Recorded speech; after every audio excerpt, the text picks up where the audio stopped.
Again, I'm still here on the project, building capacity around my mouth, but I got something to back it up. What do you think? Let's discuss it.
Encore une autre fidèle qui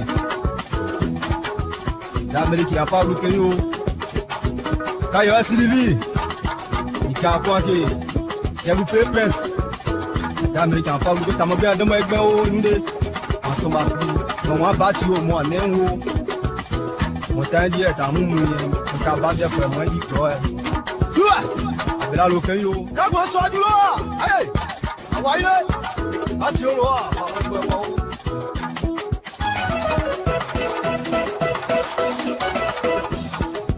Yao, abela lokeyo, bibito jobai, bibito inoba, artiste mo feyo. Manager Gigi, ouais t'es jamais forcé ou, si tu connais, tu connais. L'animateur Choco Noska Yassin de Toyebi, l'homme a tout fait pour Mivito, Aniché les deux.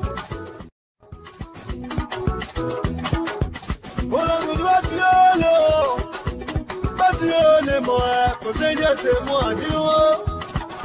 Attends, nous, yon bébé. Oui, t'es y'a mon temps, un nouveau bâtiment. Mon bébé, yo. Well, look at it. I do a hole. Now you're someone that could have a young. Oh, me. I see that cause it's trouble. Then I'm on the way down now. Amunda we joge now, obati amunda we joge now. Oskide kozi do na lo. Memo ge now, abela we mo. Ode ya abati mo. Si obati mo ge now. We tell you when I'm here. Daliko, yeah daliko. Si le joge now.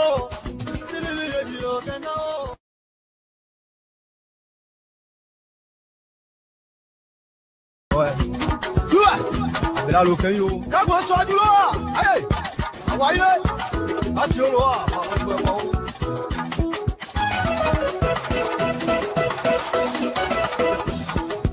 Et là-haut, abela l'occasion, tó jọba ẹ̀ níbi tó yọba máa ti sì mọ̀ pé yóò. Mọ́lájà jíjí wọ́n pè sàmẹ́ fọ́sẹ̀ o ti kọ́lẹ̀ ti kọ́lẹ̀. L'animateur Choco Noska Yacine de Toyebi, l'homme a tout fait pour Mivito. Aniché les deux.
Good evening, folks. Samson to Libro Public Radio. I want to thank all of you for tuning in. Please share this video, share it to as many people as possible tonight. Thursday evening, Samson to Libro Public Radio. We're live again, ready to be discussing issues affecting our brothers and sisters back home and affecting our country. It's very important that we share this video to as many people. Invite your friends. Invite your friends to join us so we can have some serious conversation. It is very important that we have conversation about our country. Invite your friends. Share it. Share this video to as many people as possible. So the Libra is on. The Libra is on. Thank you. Thank you. Thank you, folks. Thank you. Thank you. Let's have some many comments as much as possible. Disagree with us as much as you can. And let us just be respectful to each other. That's all. Thank you, safety, Lord Jesus. We want to thank you again this evening. As we come before you, my Lord, we ask that you continue to guide us. Bless us. Bless us. Give us long life. We pray, and we're right before you again tonight. We ask, my Lord, that only through you our light will shine. And the light continue to shine. And we pray that the light will continue to shine because you have the ability to light that light shine. Thank you. Thank you for that. Oh, yes. Thank you. Thank you. My Lord, we pray for the Republic of Liberia. We pray for the people of the Republic of Liberia. We pray for the leadership of the Republic of Liberia. We ask that you give them wisdom to do what is good for our country and what is good for our people. Yes. Bless the President of the Republic of Liberia. Give him long life. Whatever he touches in the interest of the Liberian people, success for sure in your name. Whichever door he knocks, the door must be open in your name. In the interest of the Liberian people, that door must be open in your name. Guide his hand for the Liberian people. Give him long life so he can do what he has to do for our people. We ask that you bless the host country, the United States of America. In Jesus' name we pray. Amen. Okay, folks. The Libra is here again. And we want to thank all of you for tuning in. Thank you, thank you, thank you. You can call it what you want to call it. Tabata, Flukan, what the other word? Saint Chongli Soin. C'est Double Songli. Whatever you want to call it. Whatever you want to call it. Say Saint you go. Whatever you want to time it. You want to do it, go ahead. Cha-cha, chi-chi-cha. poo poo poo, wapapapa, whatever you want to call it. I'm ready here tonight. Folks, as a political guru here on this platform, you can come and disagree with me, but I'm giving you some insight. We were here from the start of 2023 that indeed the president we have didn't change. Most likely he was not going to succeed come election term. And we lay it out here for many months, many months, many months. And we have our counterparts, other media institutions like this. They don't listen to the people. We got it in the bag. We're licking it. Everything, we got it. We keep saying to them,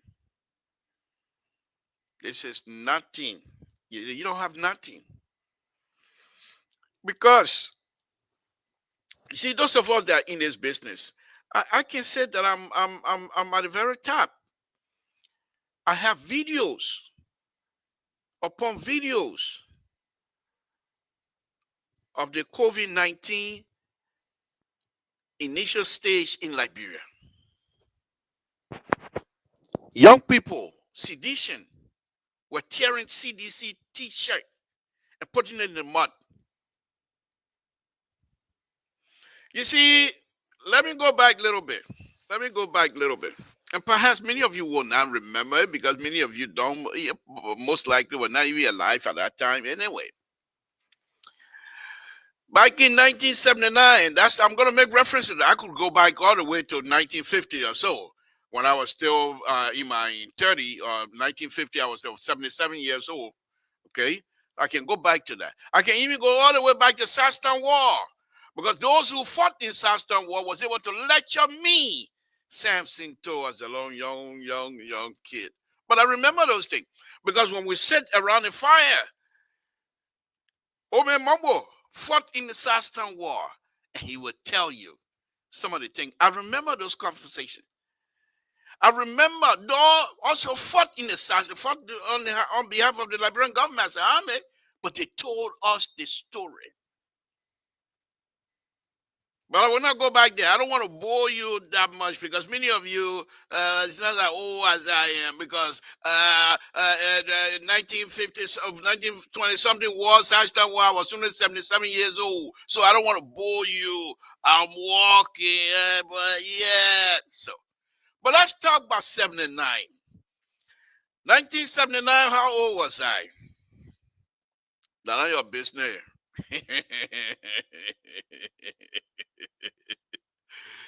So what I can say to you, 1979, but then of course if I call it grade, some old men there, 30, 50-year-old, they were still in 6th grade. So let me say that now, right? But anyhow, on a very serious note, I told you guys before, 1979, that's Saturday. Check it out, 1979, it was on Saturday. 1979, April 14th was Saturday. Check it out. You see, I just say it, I remember it like yesterday. It was on a Saturday. So Friday evening, when I got out of work, I was a cadet, so I went to school. Our school was at Wilson High on Center Street, Center and Benson Street. Was going towards the how do you call it? We were, in fact, our school was just opposite Haladura. Was that guy who nagged the cut and they buried him right there in front of the school building? Okay, our school, Haladura's church or whatever you want, right by the fence of the burial ground. Our school on this side. So I went to school Friday afternoon. From there, we started getting news that, in fact, there will be demonstration. They'll call it demonstration those days. They don't call it protest. That they are protest business, that new thing. I don't know where that one come from. Demonstration. What was the demonstration was about? Let me give you a little history on that. Samson told you listen to this show, you get more experience. So, Agriculture Minister, you know where? And folks, this is why I think President Baka needs to change. Because Liberians do not look at things the same way your politician look at it. So children were in her good mind, in the mindset that she wants to get away from the foreign importer of Pusawa. So in order to encourage people to go on the farm, she decided she was going to increase the price of rice so that those who selling rice from specifically Lofa County used to be the bread basket. It's still the bread basket. I don't care where you say. Lofa County provide the most educated. I say so. I something to what you do to me. They provide the best food. I say so. Who in a play don't let Tobogi? Who from Liberia that haven't eaten Tobogi and lick their finger? May you move from them. Lofa County the best all over. All over. I say so. But I got to be very careful here. I got to be very careful. So, back on the serious note, the minister wanted to increase the price of rice, so to incentivize those who are making farm. Many of them, Liberia politics is dirty, as little as I was. I'm not going to call, they will not call me because the person is still alive. After that happens, the news started spreading around. The people now raised the rice price. So Pa decided that they're going to capitalize on that. Because Liberian were not interested in rice price going up. How when you raise the rice price, the cup of rice that I used to buy 10 cents, now you're going to charge me, and I ain't got no food. So when I buy a cup of rice, I gotta buy red oil. And you giving me now, I've got to pay 25 cents for a cup of rice? You know what cup of rice was those days? Sardine cup. Sardine cup. They put it in, then they tap it like that. After they go there, then they tap it, make sure nothing. Before they want to sell it 25 cents. What? From 10 cents to 25 cents? Man, let me. So when they had a meeting at the coconut plantation on Friday afternoon, the liberal was there. As I told you guys, we were the first soldier. Don't know book. Couldn't speak English good. But I was with them. Whatever. The thing that you see, that's how the young people from LU, when they ready to speak that their English, all the adjectives they put it together, you hear sour. We were the sour people of those days. But when those guys there, the way they were speaking, Bacchus Matthew, the like of what's his name? This young man, his name will come to mind. Deacon Collar. When they were speaking, they didn't put adjective together. They speak one word and then they go deep into the wording by expressing it in the country language. They no go English. So we can hear it. When we hear it, our minds scatter.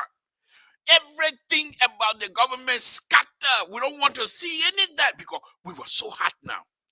You know what it was saying?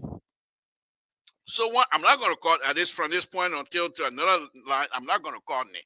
I hope none of you panelists come on tonight. Let me enjoy myself. Panelists, don't come on tonight. Let me enjoy myself, please. But I will say this. So one of the panelists stood up. He said, y'all know why they increased the rice price? We said, no. So he asked again, y'all know why they increased the rice price? We said, no. Okay. He said, I will take you to Grand Gide. Grand Gide, how many people in Grand Gide making rice farm right now? Of course, none of us are from Grand Gide making rice farm. I know my mom and my pa were making fun, but I'm not going to put my hand up. Same thing, Lofa County. Some of the young people say, my parent. Say, put your hand on your parent making fun. They put their hand up. He said, y'all know why they increased the rice price? He said, no. Said Tobo and his family, they have rice farm. Those days they call them Sunni rice farm because that the rice they used to grow in the swamp farm, Sunni farm. So said Tobo and his family got all that farm. They got the means, they got the machine. Children with her people, they got cocoa, they got coffee, they got rice, everything they have it. The Richard Henry family, they got farm, big farm. The guy was naming all of the big shots they got found. And that's why they're increasing the rice price. Not telling us that what this lady was trying to do was to bring some incentive to the Liberian farmers so they can increase their rice production, thereby doing away with the importation of pusawa. But what do we see that? No. And they capitalized on that part, that we were not going to, we were not there for second opinion. And you want to look at some, I go to Cognan Plantation to hear past speaking, then you want to come and give me second opinion? You think I got time for your second opinion business? The group that came from New Crewtown area, Cloudtown area, the group from West Point, the group from Slipway, and those from Singer. You know, Singer Bell, you know what they did? Yes. I was there. The Singer from Oro, all the way to Tottenham House, that Singer. From there, all the way to Congo Town. The people, they were not, you got no voice in that team, and I beg you, Congo Town, what are you coming to do with us here? They told us that these people were there because they raised the price, because they were there for themselves. We saw that. Okay, listen to this. How easy it was for me to be convinced. How easy it was for me. And I'm not the only person. There are other Liberians, young Liberians, who also grew up in the villages and saw the two-way party bringing some suppression into town.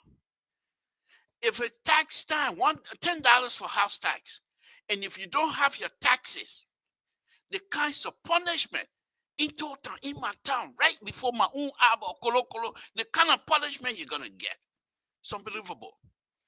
And up to the time my mom died in Canton, Ohio, about almost 20 years or so ago, she always carried $10 on her lapa. You know, because she used to sell in the baker.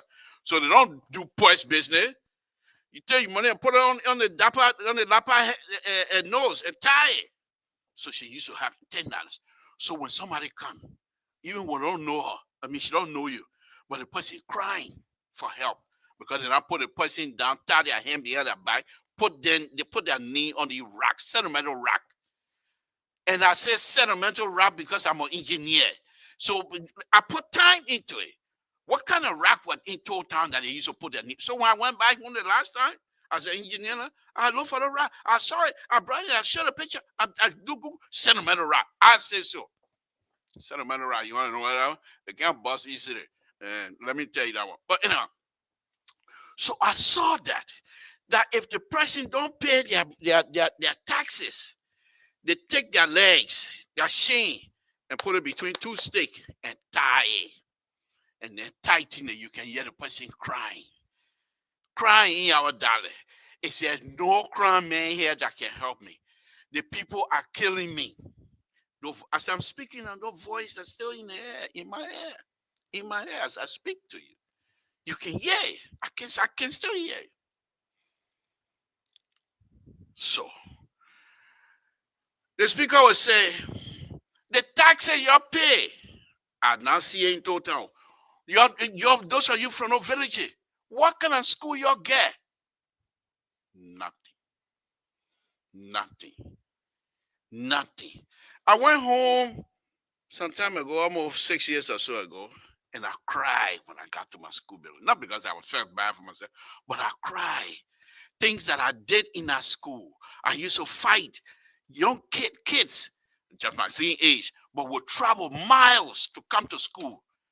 And I would carry them halfway because I live in Total. And you don't belong here. What make you think you would come from that far place and come to school here? Who gave you the right? And I person myself again, if I beat him up, sometimes the person will not come by. And I feel so bad. I apologize publicly. Go and see my video. I apologize so many times. Can you imagine some of these kids that didn't want, some of them, not because they were afraid of me, but their parents, I buy you a uniform, you go, you come by, all here, we buy, forget it. Let's go on the farm. Look at that kind of thing. But anyway, it's not about me. So the person will ask, Do you have any high school? No. So they tie that rice business as the way of this government to make profit. Let's go to rice riot. So that's Saturday. That's Saturday. Listen, listen. In this thing I'm saying, yeah, I put some joke and things like, but they are very serious. And most of the Liberian politicians don't like to learn. They don't like to learn. I did, what's his name? Famula, Dr. Famula, H. Bergman Famula Jr. father. I did his trial here one time. I did it for 2 weeks straight. Where the Congo people, and I'm not saying the issue tonight is about Congo or country people, I'm just giving a reference. Where the Congo people that were representing the government, the like of Jean A. Pierre, the Campbells, okay, Washington, okay, those were the people that were in the prosecutor office for the government. And Jean A. Pierre was the lead prosecutor. He asked Dr. Famula, how did we get there? Who took us to the slave place? Who took us? Jean A. Pierre was asking that question. Go look it up. Look up. See if you can find Dr. Famula trial. You will find that information in there. So they were angry. So Pa then decided to challenge the system. Toba, on one hand, was a bastard. He was a preacher. Baptist preacher, I believe he was a minister. And I believe he was some sort of a big shot in the Baptist business. So he couldn't be that much suppressive. His brother, on the other hand, and I watched this. He has a house in front of McDonald Street, I believe, right when you come from Benson Street going to Capitol Bypass, right McDonald and Benson Street. On the corner right there, he has a house on your corner on your right hand side. And if you lunchtime, if you're in there, police standing there, you can't cross the road. Everybody up there on that side of the street, you can't cross the road. Government sidewalk that my taxes pay for, I can't cross it. I can't walk there. I'm not disturbing him, but I can't cross.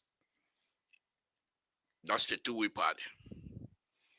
The two-way party that will tell you who your county that you come from, who your superintendent should be. The county that you're coming from, who's supposed to represent you. I've seen you all. So when Pa stepped in, at that time, young Liberians were waking up. The like of Minister Wilson Tappe, who was then my teacher at GW Gazing at night. I was going to night school. Because I went to night school to GW Gazing.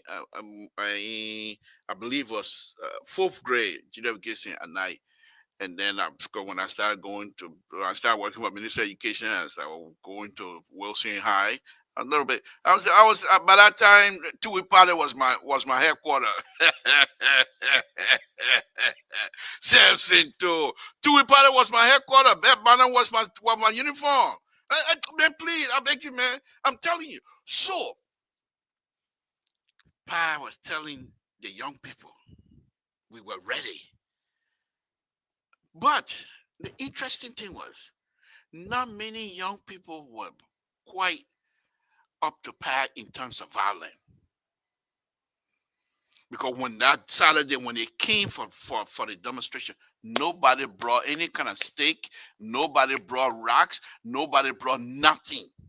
Everything that you saw, people started throwing when the police started using tear gas.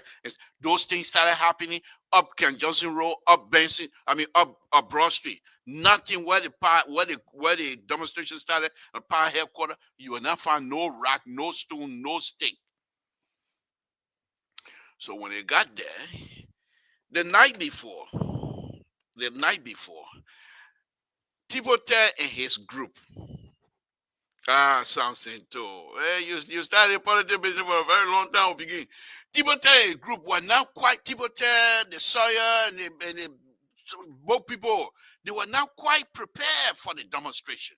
Their argument was, if you have a demonstration, we haven't had that kinds of stuff in Liberia as large as you guys are plenty. Are you prepared?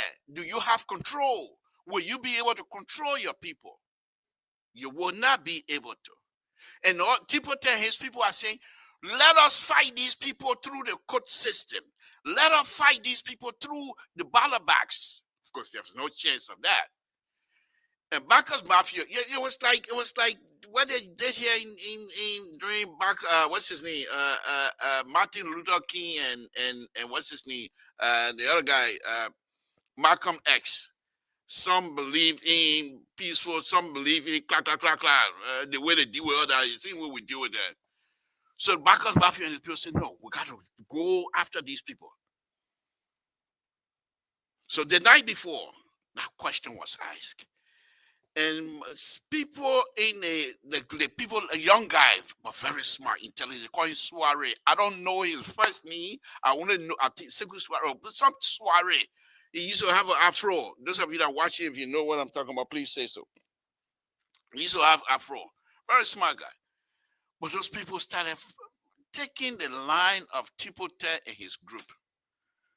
So the morning of the demonstration, it's okay. Pa said, okay. In fact, if you remember, Bacchus Mafia then was not at the Pa headquarters. Only Deacon Carl and a few other top official was there. Because they've already instructed the people to let people go back home. And Pa were going to get back with them and let them know when the demonstration going to happen.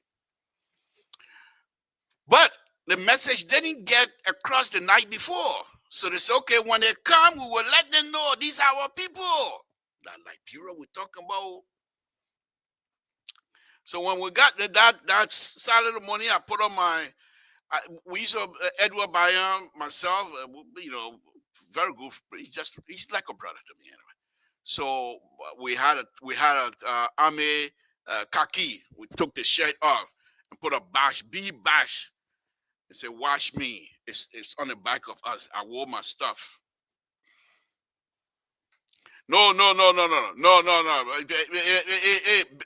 Big guy, big giant, gentle giant. Please stay out of my business here tonight. I came over there in North Dakota.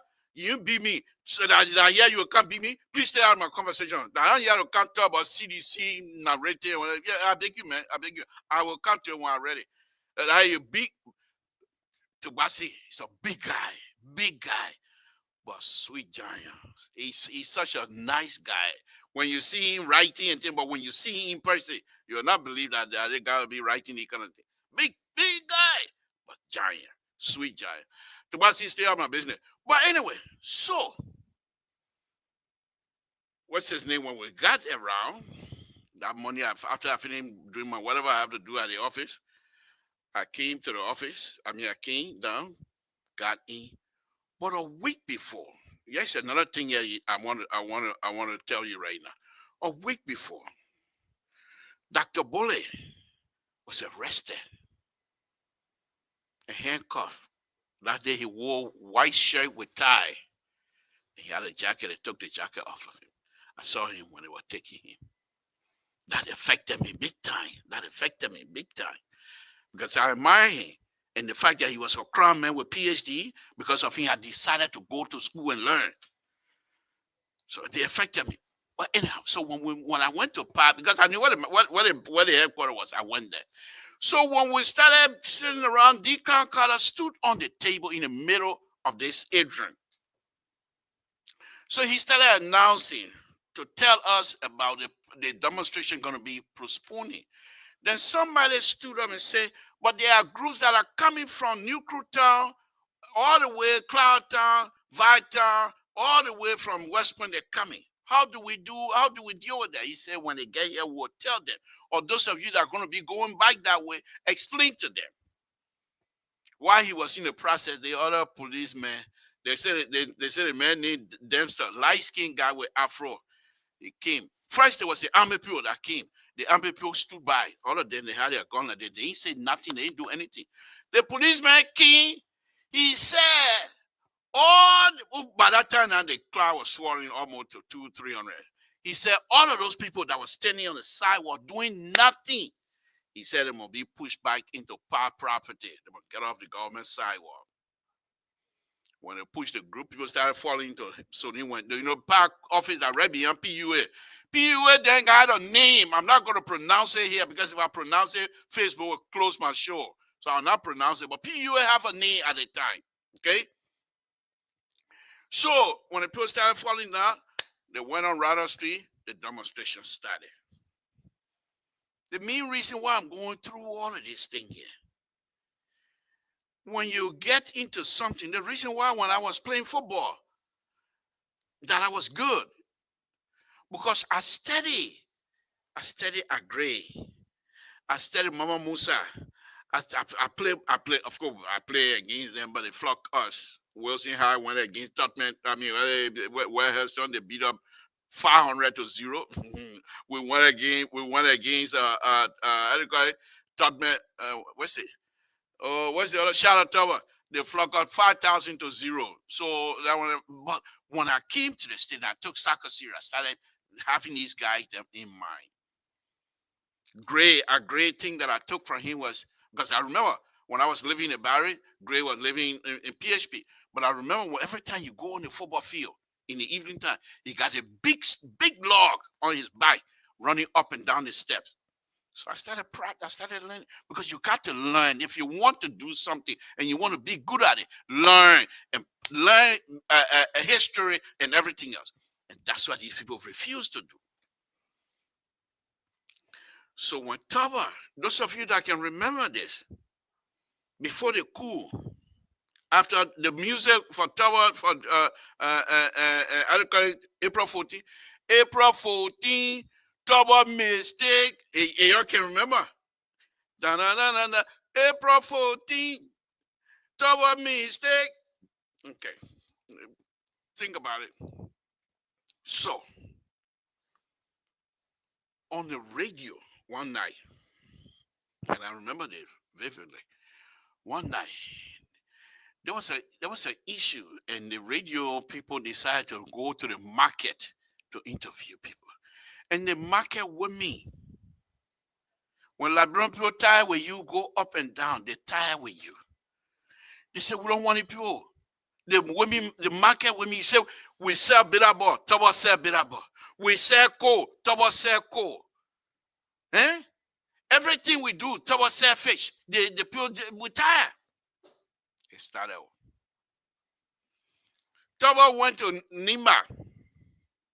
When Tobo went to Nima, he left Regional Thompson. I think his name was Thompson. He left him in charge.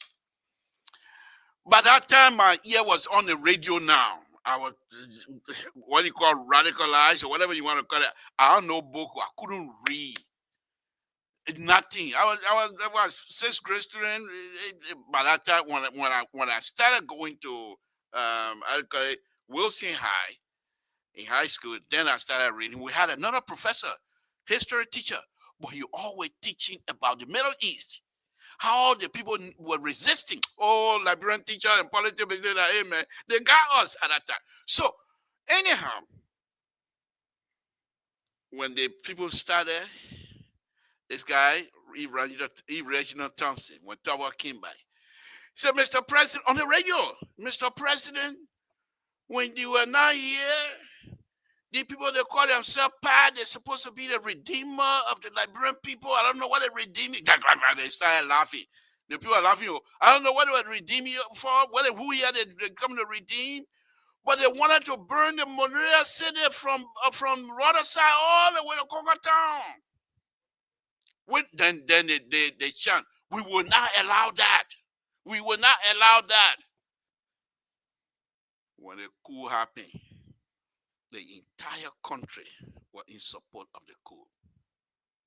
The coup leaders were enjoying their relationship with the Liberian people. It didn't take long.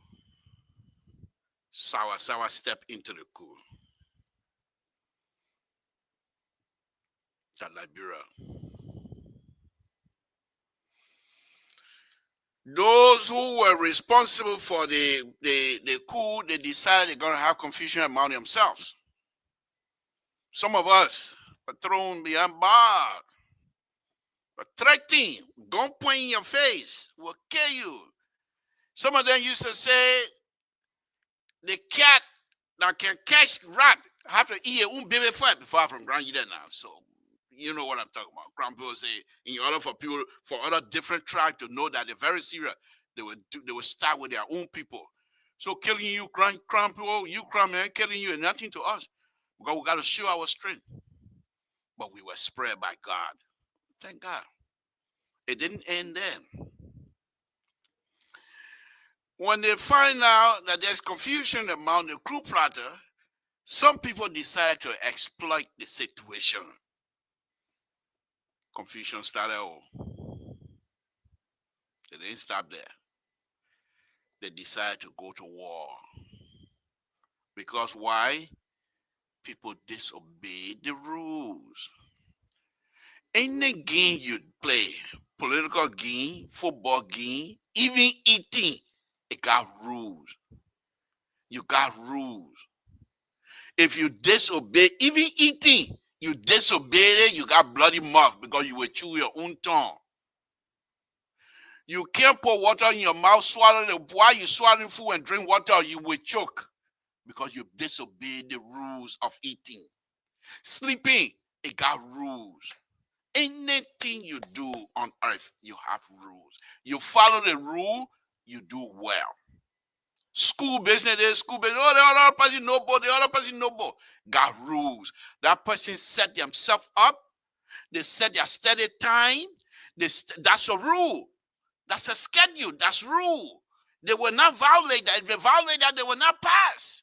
And that's why you see when you say that, oh, look at people, they got book medicine. What book medicine? Those children used to study. They got the discipline. The discipline. That's why love our children, and they always getting good grades. They get no book medicine, but they discipline. And they have rules. They follow the rules. They have goals. This is where I want to go. But how do I get there? You set rules and you get there. But in liberal politics today, they don't want to follow the rules. You get there, I'm here now, no rule for me. It don't work like that. We fought war because somebody refused to accept the rules. Somebody refused to accept the rules. And if you refuse to respect the rule, people are going to call your bluff on the democracy. Oh, that democracy, I can do whatever I want to do. You can't. You can't. You can't. People will say, oh, okay, you think you don't own a country? May I beg you? I hear too. I hear myself. You can't bluff me. Then we're going downhill. We're going downhill. That's what happened. People decided to say, okay, this guy is an enemy. You started calling your own people enemy. When you start creating enemy. Because you know who said this, yeah? Chechipo. If you guys remember Chechipo, back in 1981, I remember that. I was still in Liberia. Around November, December. He said the enemy lays you guys are making. These people got relatives. The people that are being killed, they got relatives. How do you quiet those relatives for coming by? Samson told. You think we don't know? We know these things. How do you quiet those relatives? They will come by. And when Nima Ray happened, everybody thought they got free hand. Nimadians are citizens of the Republic of Liberia. And because of this, you have confusion among yourself. You think Nimadians are free to be killed anytime you want? Please. They're human beings just like you. And besides that, they're human beings. They're citizens of the Republic of Liberia. You think because they have conflict, and that person who you have conflict with having to be from Nima country. So any Nima man you see them that, sit down there. They say, okay, you're doing this, we'll come to you. They call your bluff. And there's nothing you can do. Liberians die. Because people at the higher level The leaders refuse to accept the rules of the law and rules of the country. We're going back again. I'm saying it again because back in 1985, I opened my mouth. People didn't listen to me. Samson too. But then when I got bigger microphone. When I made my statement, it was in Philadelphia during ULAB meeting, 1985, summer in Philadelphia. I made my statement. When Tom Woyu was the president, I made my statement, and nobody listened. Look what we are. So let's start. After the war, people came into power. Madam Salih, during the interim government, when they went over there to Accra to have the peace agreement, what have you, my understanding, because I had somebody on ground, I was very involved, but I didn't want to go to Ghana, number one, because I was in school. I wasn't about ready to go to Ghana and run here and there. I want to take care of myself. Okay. No, I was out of school by the time I was working. I just started my job. I'm gonna go here and there, but anyhow, I had somebody who have high interest in it, and the person who they myself were talking. So the warring faction started selling position. They're no longer interested in the freedom of the people. This is not about the freedom of the Liberian people. They were now interested in how much they're going to get to put people in position. And many of the people that were buying the job, they used to be here in the United States working and make money. And they were able to secure loan and pay for this position. Because they knew what they were going to get in return. Because they saw Charles Taylor in charge of Liberia, how much diamond he was selling, what have you. They started dividing the country in their own hair, who's own what and what have you. That's the country. That's Liberia. We went through that. Madam Salih decided, the first person that went to Liberia was Liberty Party Bronsky, and you saw the picture. When Bronsky got to Monrovia, before Bronsky left from here, people put money together and bought him a brand new car that he took to Liberia. So when he got there, he was welcomed overwhelmingly. So some of us started being afraid, started being concerned. Taylor over there with the quarantine. Anyhow, Ellen then started running campaign. I have a video here where Madam Salih was making statement. Y'all know how I suffer for the country. Y'all gotta make me the president. I will fix this country. I suffered too long. And y'all know that, eh? And y'all know I suffered for the country, eh? You gotta make me the president. They respected her.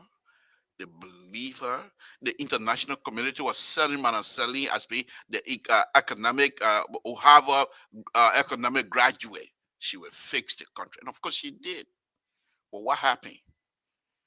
When she left, when she came in, the interim government, only intent, Liberia have not had any kinds of real leader that will seek the interests of the country from the inception up to this point. Nobody.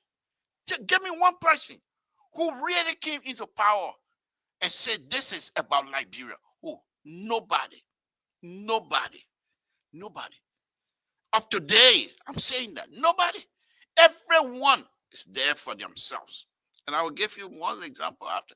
When Charles Taylor then brought the war, after the war, when he won, what development agenda, what kind of development process Charles Taylor put in place? Millions and millions of dollars. Nothing. Liberian decided to attack and destroy the country more. And people say, okay, let it be destroyed. We'll fix it. We'll build it. The interim government came in, and you would think they would try to put structure in place to rebuild it. This is the difference between us and the Arabs. Watch, Gaza destroyed right now completely. But you will see how fast that little enclave will be built.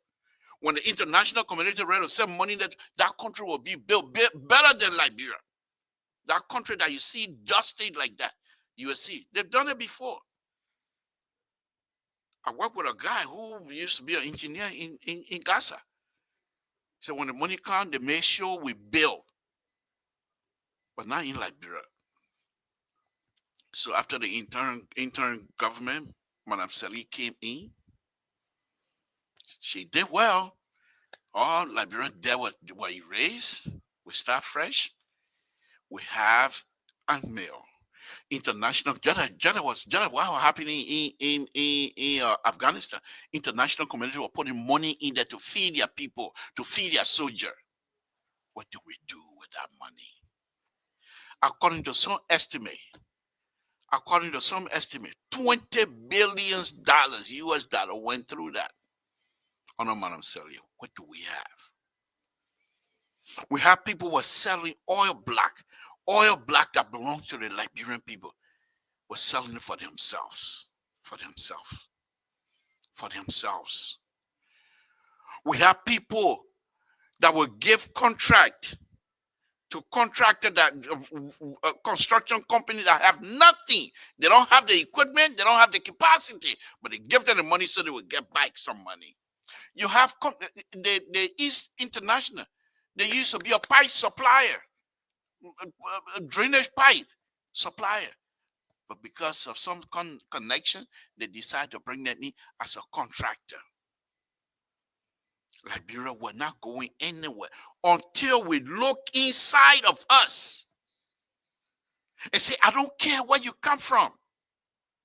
You have the ability. We will teach you. We will empower you to make this country better. We don't even have nobody in Liberia. The rich people in Liberia, they're all holding on tight to their money.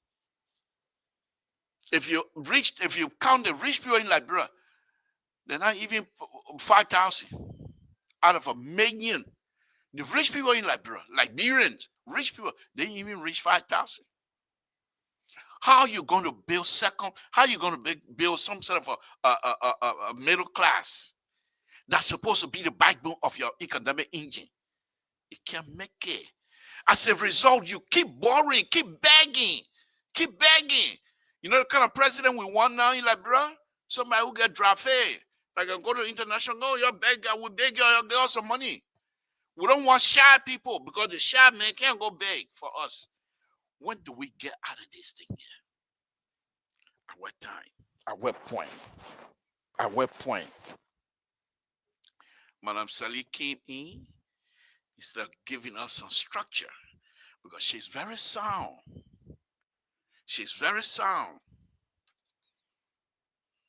Okay. Jerry, just hold on 1 minute. We'll bring you in. Let me bring you in. Let me talk about Tabata. I got about 5 or 10 more minutes of that. Very sound. She came in no structure, no political structure, none whatsoever. She decided, according to John Monroe, to be more corrupt than the interim government. All her children were working in the government. There was an incident one time. The police academy was supposed to have a lady. The lady bid for the job. She won the job. And she was supposed to be doing some killing business for the police academy. Madam Sally's friend that used to stay in America and went home. And they took that contract from that woman and gave it to Madam Sally's friend to do the catering business. The corruption started in OP. She left. Nothing happened. Mind you now, 1980, we killed Liberian. When I say Liberian, I mean we Liberian. We killed 13 people on the pole for corruption. We killed 13 Liberians on the pole. Madam Sally came in. She and her family enjoyed themselves. When was the last time you saw Robert Sally in Monroe? I believe he seems out of South Africa. President George Weah came in, the most celebrated Liberian, the most loved Liberian, the most popular Liberian in our lifetime. They made him president. What did we get out of that, people? Think about it. What did we get out of President Weah, my people? What? The only good thing President Weah did No no tabata, nothing. No political prisoner. People die, auditors and stuff like that. We don't know the head and tail up to this time.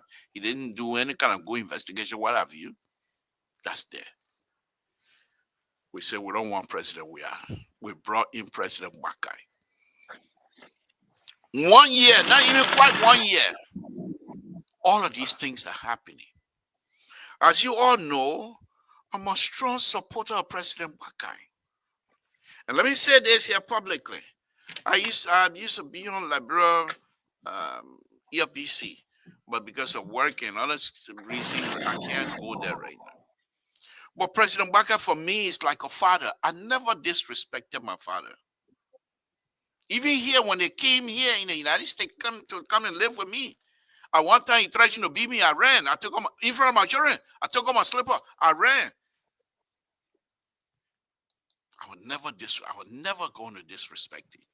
And that's how much I feel for President Wakai. He's like a father to all of us. And I do not, and I will not disrespect him. But there are people who are around this president, because this is not the same president that used to speak to us during the election, that used to say, when I win, we're all going to work together to build this country. And those of us who have aspiration, those of us who have intent to help to build the country, money or no money, it was very exciting to all of us. Where are we? Where are we? This is where we are. Let me play this video.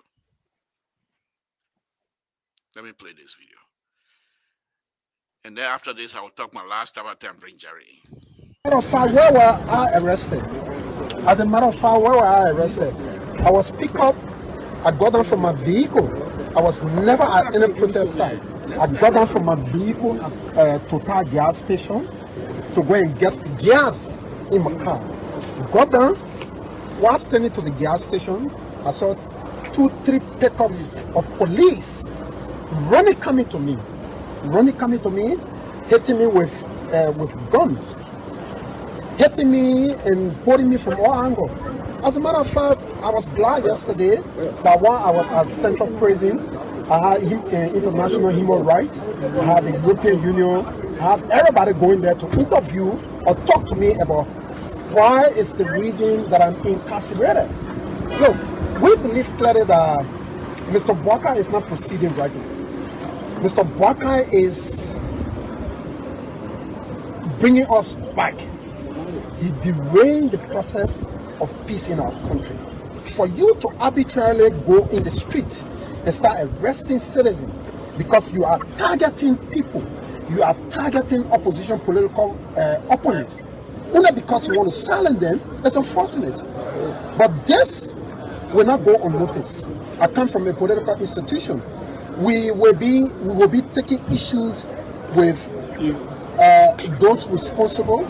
My party is doing an official communications on why I was arbitrarily singled out by the police. And I was not only singled out by the police. I had people at the police station. When I was at the police cell, there were police people that went to the police cell and intimidated me, saying that I'm a rebel. I know him very well, and I said that to referring to you as rebel. He said he policeman. Yeah. He fought with child stealer. Okay. So he can use his gun. He said to me clearly that if I venture, he will kill me. The policeman. A police officer threatening. I know him very well. You know his name? I don't know his name, and I will get his name subsequently because he threatened us at the PSU basement. He went there with his arm, kicked the chair from under me, and hit me in my face, and said I would dress on the other side. The water I was drinking. Let me say thank you to 107. When 107 came, I explained the situation to him, and I'm glad that it's on record that I explained the situation to 107. That one of your men here threatened me with arm, and he said 107 said to me, "Okay, we will look into that matter." Of visitation, they deprived me of food coming to me. They deprived me of everything. They went to my cell around 2 a.m. in the morning. People with no uniform went to my cell 2 a.m. in the morning. I was through the mercy of the inmates that started banging on the door, that they see thing up there to that man. You're talking from here to carry him. They will not do it to the man. They started banging on the door, and the noise was so severe to the extent where other people came in. Because how can you go and open my prison cell 2 a.m. and say you're going to search me? I went to the central prison. Was you not searched before taking to I the was prison? searched from the police. First of all, the police arraigned me at the court without taking a statement from me. You got with how many in the cell? I was taken to the court without a single statement from the police. And there where you know that this thing was targeted. Because first of all, before you take somebody to the police, to the court, there will be a statement coming from that person. But in my case, it was contrary. They brought me here and they did it a 5G, only because they believe that they could silence me or they could silence people from voicing all their issues with national government.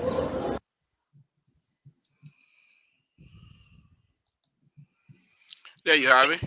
And let me say my last avatar that I'm bringing, Jerry.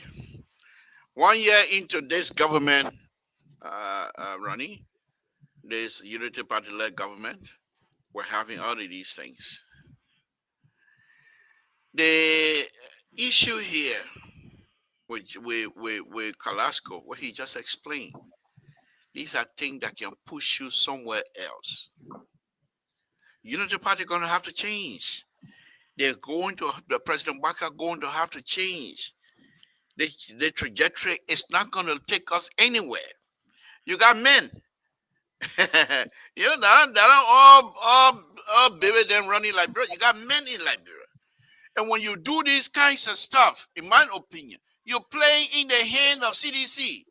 And when I say Joshua will come back easily, these people are now, they can't even, for me, from my perspective, Unity Party and this president, they're rushing themselves to bring Joshua in. They're rushing. They can't wait for the 6 years to be over. So President Weah will come back in. Because when you do these kinds of stuff, you're playing into the hand of CDC. You're making CDC to be relevant. You're making CDC to be in the eyes of the people every day. Because when you do this, CDC will continue to talk. When was the last time you heard ANC leader, you saw him on radio that were playing the kind of thing for him? When was the last time we saw Tiaron Gonglo, when except for Spoon TV, when he talked about the issue in Liberia? Many of those politicians, the opposition, they are not talking. CDC is in limelight. CDC is in the place. People are looking at CDC. CDC is there every day in our face, in our faces. You can't have not. And you say you're going to have CDC talking. Look what they did to Carrasco. At the end of our video, you will see Union Nangwe in there. And so for you to say that doing these things will win you the next election, you got to be kidding. I gave you almost an hour of little bit historical background here tonight. Liberians are not people that will say, okay, let me think a little bit. When they turn against you, they turn against you. And this 1 year, unless the next 4 or 5 months, President Waka gonna come do reshuffle. And when he come back and does the reshuffle, which then will put that in the tongue or in the face and in the conversation of the Liberians conversation, daily conversation. If not, they will continue to talk about it. And this is not the only thing. This government will be challenged, go up and down by CDC. Because CDC wants to be in the limelight. There's no question asked. And how are you going to stop them? And you have people in this government who do not look at Amos Twe talking about John Malou the last time when I went at him for almost a week. How are you going to do those kinds of stuff? Because they have arrived. They believe they have arrived and they don't have to answer to nobody. And guess what? Many of them, when their time is over, they will not have the opportunity to get out. And what you're doing to CDC out there, just like Mr. Alfonso So. You do anything to them, they come by. like an Israeli. That CDC, you will do the country and they will come back in 2029, let you go. So I think President Wakai, as father of the nation, my advice and my suggestion to him, come back next year, do some serious reshuffle. You don't have to hire new people, but move people around. People are getting too comfortable in their position. They don't believe you'll do anything to them. And so they have the right and they feel that they have the right to do whatever it is they want to do. And they will go around carrying on stuff that is hurting the interest of the Liberian people. And so, folks, I gave you 1 whole hour of historical background, as far as I'm concerned, my own involvement and what I know. And that's why I consider myself one of the most political guru here on this network. Let me bring in Jerry. Jerry, thank you for joining us this evening. What's on your plate? You want care to address this stuff here, or you want to move on to something else? Oh no, I'll rebuttal you. Go ahead. All right, thank you so much. Thank you for having me. The CEO yesterday that wrote something on the side. Listen, we come on the show because we believe to say what is right and what is based upon our experience to come here. Yesterday was sanctioned because he was bringing guests. So he poured in the garage for 1 hour before he brought her in, which I think that is wrong. Intellectually, we are not weak. I think we can. No, but hold on there, Jerry. He announced on your own show that he was doing one-on-one with a gentleman. But which is wrong. I just wanted to say that. Oh, you don't think he needed to do one-on-one? No. Well, he can do one-on-one. Why can we participate? He talking about democracy all the time, talking about censuring people. So he's censuring us. But all right, okay. Yeah? I see where the fight is going. I agree with you. I agree with you. You always talk about democracy or the person censure people. I see where the fight is going. I'm on board with you. He's censuring us. Who said he's a man of he's independent, he's censuring us. So you want to tell me, oh, let the old song go. In the daytime you call me Roko, in the nighttime you call me honey. So that what it is? When you bring in guests, then you pack her in the garage. Then when the guests go there and say, come outside, then we honey. No, it's not going to work. But yes, a good thing, folks. Yeah. Says Esther, yeah, I'm mad like a dog killer. Yeah, these are the reasons why I'm mad. Yeah, I'm mad like a dog killer. Yeah. Don't put your frustration on. No, I'm not frustrated. No, I'm not frustrated. Of course I'm frustrated. In another sense, yes. Let me talk to my brother about Waka issue. Number one, Kalasco. I didn't know him. I left CDC before Kalasco came in, so I didn't know him that much. I did not work with him. But let's be real here. The good face, Mr. To. Look at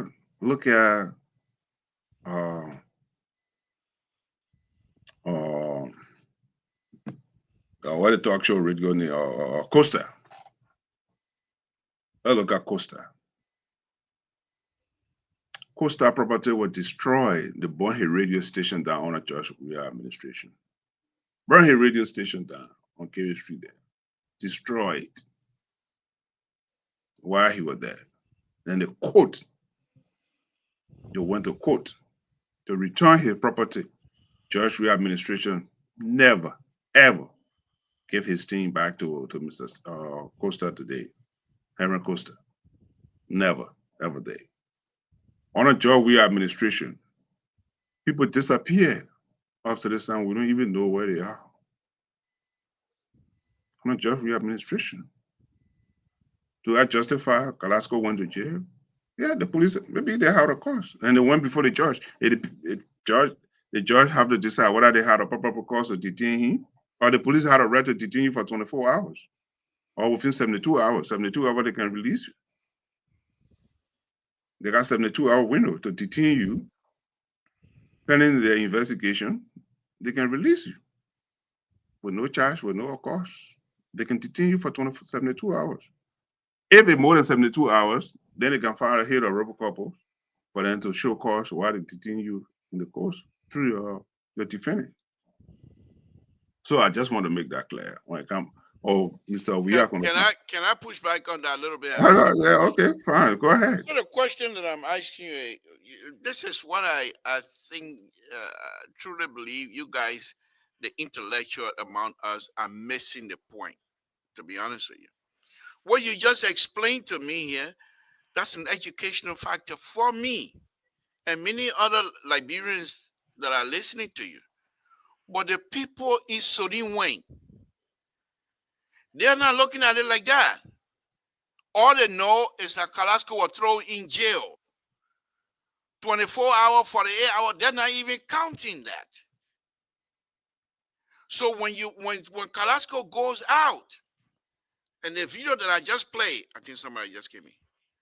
Okay, Terry. And the video that I just played, if Carrasco goes out and started engaging with citizens around the town, they're not going to think about 48 hours and what have you. They would think Carrasco was thrown in jail.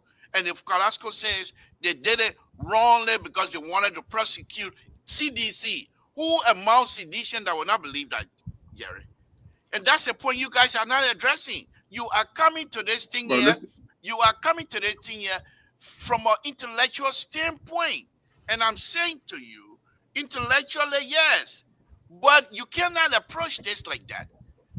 Because the police are not going to be viewed from an intellectual perspective. They're going to be viewed of what they do to other people down water side. That the police usually are corrupt. These are the people we're talking about. These are the voters. Go ahead. I'm sorry, but go ahead. Finish now. I can bring Terry up. Go ahead. That's fine. That's fine. But I just want to make that point. And just to make something. So let's do it. Look, the police have the authority. You, as a citizen, get the police that window interval that they can detain you for 72 hours, and the final cause they can release you, or they can extend. It's how the police work. But here's what I want to say. What happened yesterday is a travesty that happened yesterday, and I'm mad like hell when it comes to the Capitol building burning. What happened yesterday in our country is a domestic terrorist attack. And I think this administration needs to treat it as a domestic terrorism, and it's a domestic terrorist attack in our country. And we need to treat it that way. Yeah, the reason why I want to do this. But let me push you before I go to Terry. Let me push you a little bit. You are an expert, security expert on this platform. What indication you have to share with our audience that this is a domestic terrorist act? Thank you. I know you're going to ask. Let me give you a little bit historical perspective. 1993, in the United States of America, the World Trade Center were attacked by Sheikh Mohammed. Mohammed, the black man, Sheikh Mohammed. Yeah, he sent people with the radar truck to explore on the World Trade. Yeah, go ahead. Are you with me, Jerry? And when I come back, he's going to destroy this. This is just a test. You were arrested. Oklahoma, 1995. Right. 1995. Right. Yeah. No?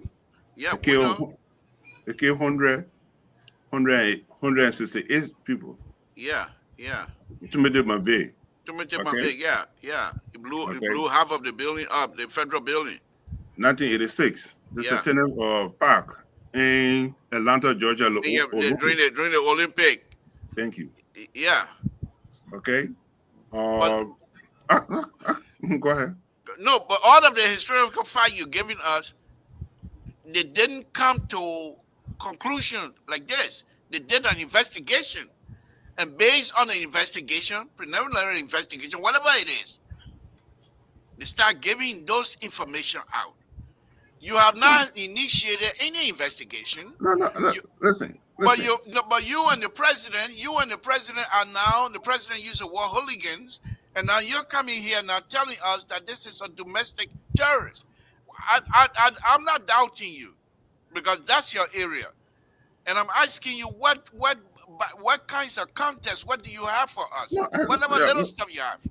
Yeah, listen. I mean, I just gave you these things so that people, you see, before you come, I just gave the topic.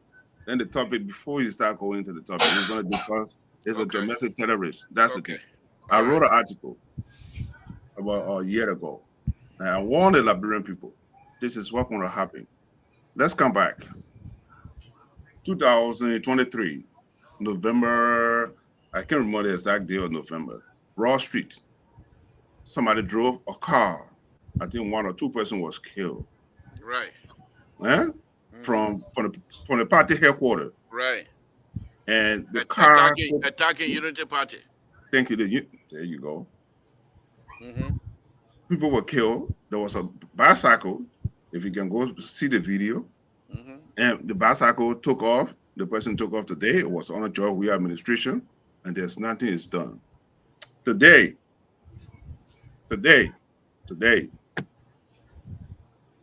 Do I have? Please give me some time. Let me make my case. Please. Terry will come to you. Please just. Yeah, give me a few minutes, Terry. I will come to you. Go ahead, why I said the message. He said terrorism is something the one hard thing for 5 minutes. To suffocate the government, for the government to be suffocated, for the government not to function. That's a policy of domestic terrorism. Okay. They will use bomb. They will use any kind of social media to be able to destroy the country, for the economy of the country to collapse. Let me come forward. That's one. Number two. Today is Thursday. Monday, the Capitol building will attack first. Okay. The outgoing speaker of Mr. Kufuor's office, which is about 7 feet from his office, the panels were burned. You can play the video. I know that. Which was an attempt to destroy the building. The chief of the fire department came and saw it and said, we will bring investigators. What happened? In 24 hours, the whole building destroyed. These are out of domestic terrorism. Okay. But hold on, I'll come inside. Let me just finish. Within that time, it's an attempt to burn down our house, even if there was a smoke. And the chief of fire went there. That whole place should have been fortified, well secured, and protect that area because there's an attempt. Every fire is treated as an arson, for what I know. Until, you must say in this country, even the fire department comes to your house, if your house is on fire, and it is treated until it's a crime scene, until you approve it. The place will not secure. The place will not secure in less than 24 hours. Look what happened. The whole building had dressed out. Okay. Let me go further. Within that time, amen. What are we doing to our country? During the 40 world, fire department was still putting off the fire. Fire truck was still going there, and you drag the president of the Republic of Liberia. It's a collapse of security in our country. Who's that going towards now? The government itself. The leadership. Yeah, so listen. Itself. Listen. That's why the president appoints you in your area. You as an engineer, it's your responsibility to make sure the road are passing Claratown to go there, make sure it got proper tending. So that's not an excuse and say the government itself. That's fine. The government gave you responsibility for you to execute this thing. But here's the thing I want to do. Yeah, what I want to say. It was a dark day in Liberia for you to drag the president in a hostile environment whereby the fire still going on. You drag the whole seat of government, the vice president, the both speakers, or how you call this there, Konanti Kofa, and what's his name? Kun, or all three of them, the Minister of Justice, the Foreign Minister, the seat of government was there. And anything could have spoiled in that area, knowing fully well that the fire was still there. Anybody could have a designated bomb and blow that building up. And guess what? There was going to be a drought state in our country. Let me go further. Let me go back. 2006. I said domestic terrorism. 2006. 2006. 2006. During the inauguration of Ellen Johnson's leave, there were 6 head of state that were there. The executive mansion got burned up to this time. The renovation had not been done yet. There's a $2 million in the budget every year for them to renovate that place. So when I'm talking about domestic terrorism, these are the elements I'm talking about. And I will go in detail as we progress. You can question me. But we have to treat it as it is. We're not prepared. We are not prepared when it comes to our security. It was wrong yesterday for them to bring the President of the Republic of Liberia on the scene. For Christ's sake, if you wanted to have something, you could have gone to what they play name, SKT Stadium or TSA, wherever area. You can go to the ministerial complex. The president don't have to go there at that time.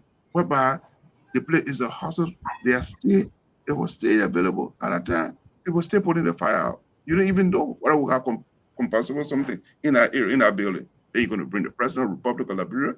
Let me close by this. We talk about Ellen Johnson's early. Ellen Johnson failed our security system. Ellen Johnson failed our security system. Here's a reason. I will spin your head tonight.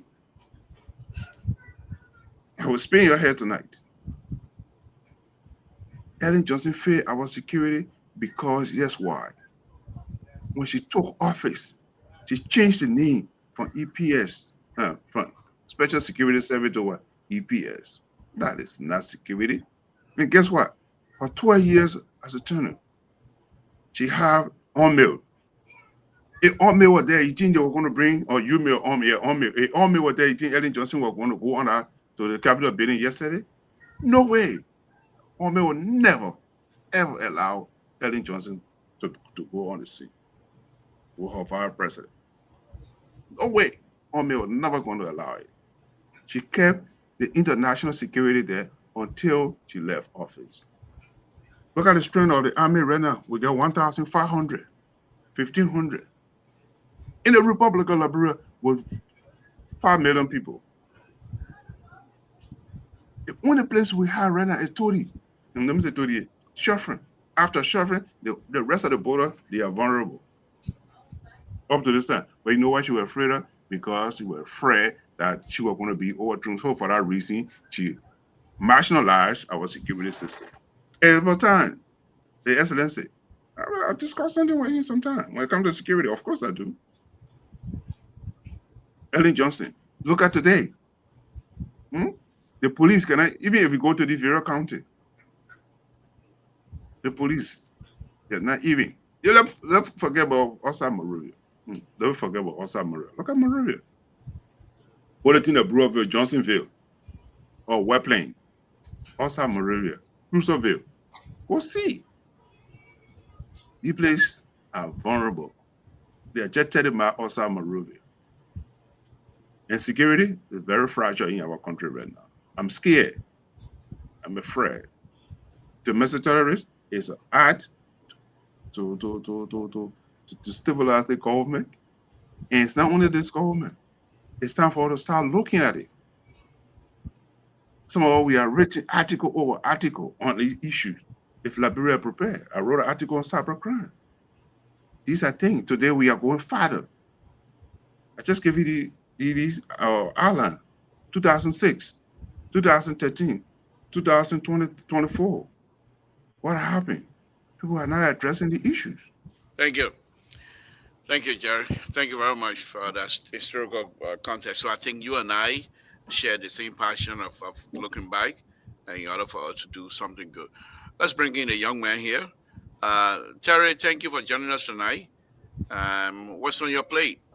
I said, Do you look, wanna- let me say that, Terry, give me 1 second. Mhm. Sister Esther asked, what are the government have come to do?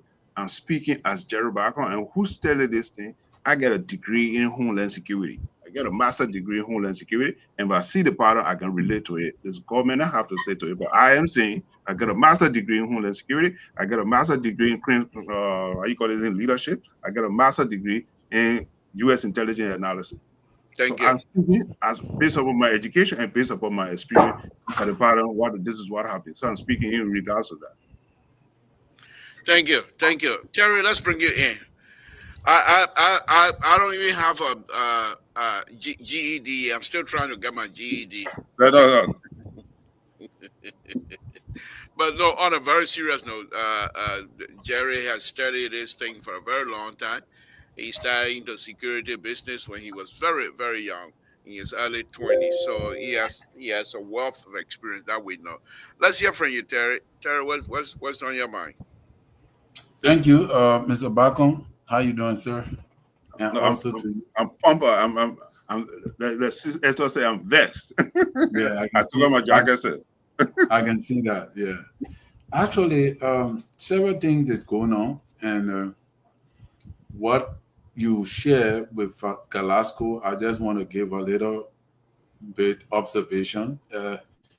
Galasco does not look like somebody threatened him. He was very clean. He looked like somebody who just went from a shower to his room to take a shower and just come outside and say stuff.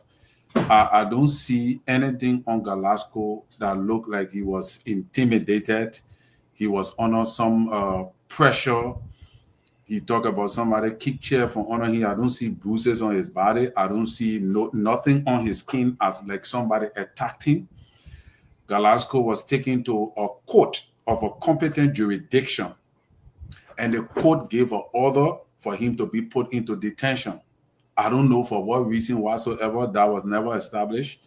I think the government failed in that area to give us a preliminary report on regarding those who was arrested. But I do not want to just take Galasco's word for face value as facts. So, Terry, let me push you the same way I did with Jerry here. And you see, for you, I can say you are in a unique position because you are a pastor who has a lot of interaction with many Liberians, even here and back home. And your people are not the millionaires that come to your church, or else you won't even be on LPR. Right. So your people, the people you interact with, are people who we're speaking about. Do you think if Galasco goes down Waterside and speak about the police like he did on that video, you think the people will say, "Where your bruise? Let me see your bruise. Take out your shirt. Let me see your bite." Or I don't see no mark on your face. I don't believe you. Oh, Liberians are not fools. They're going to look at you. They're going to observe to see.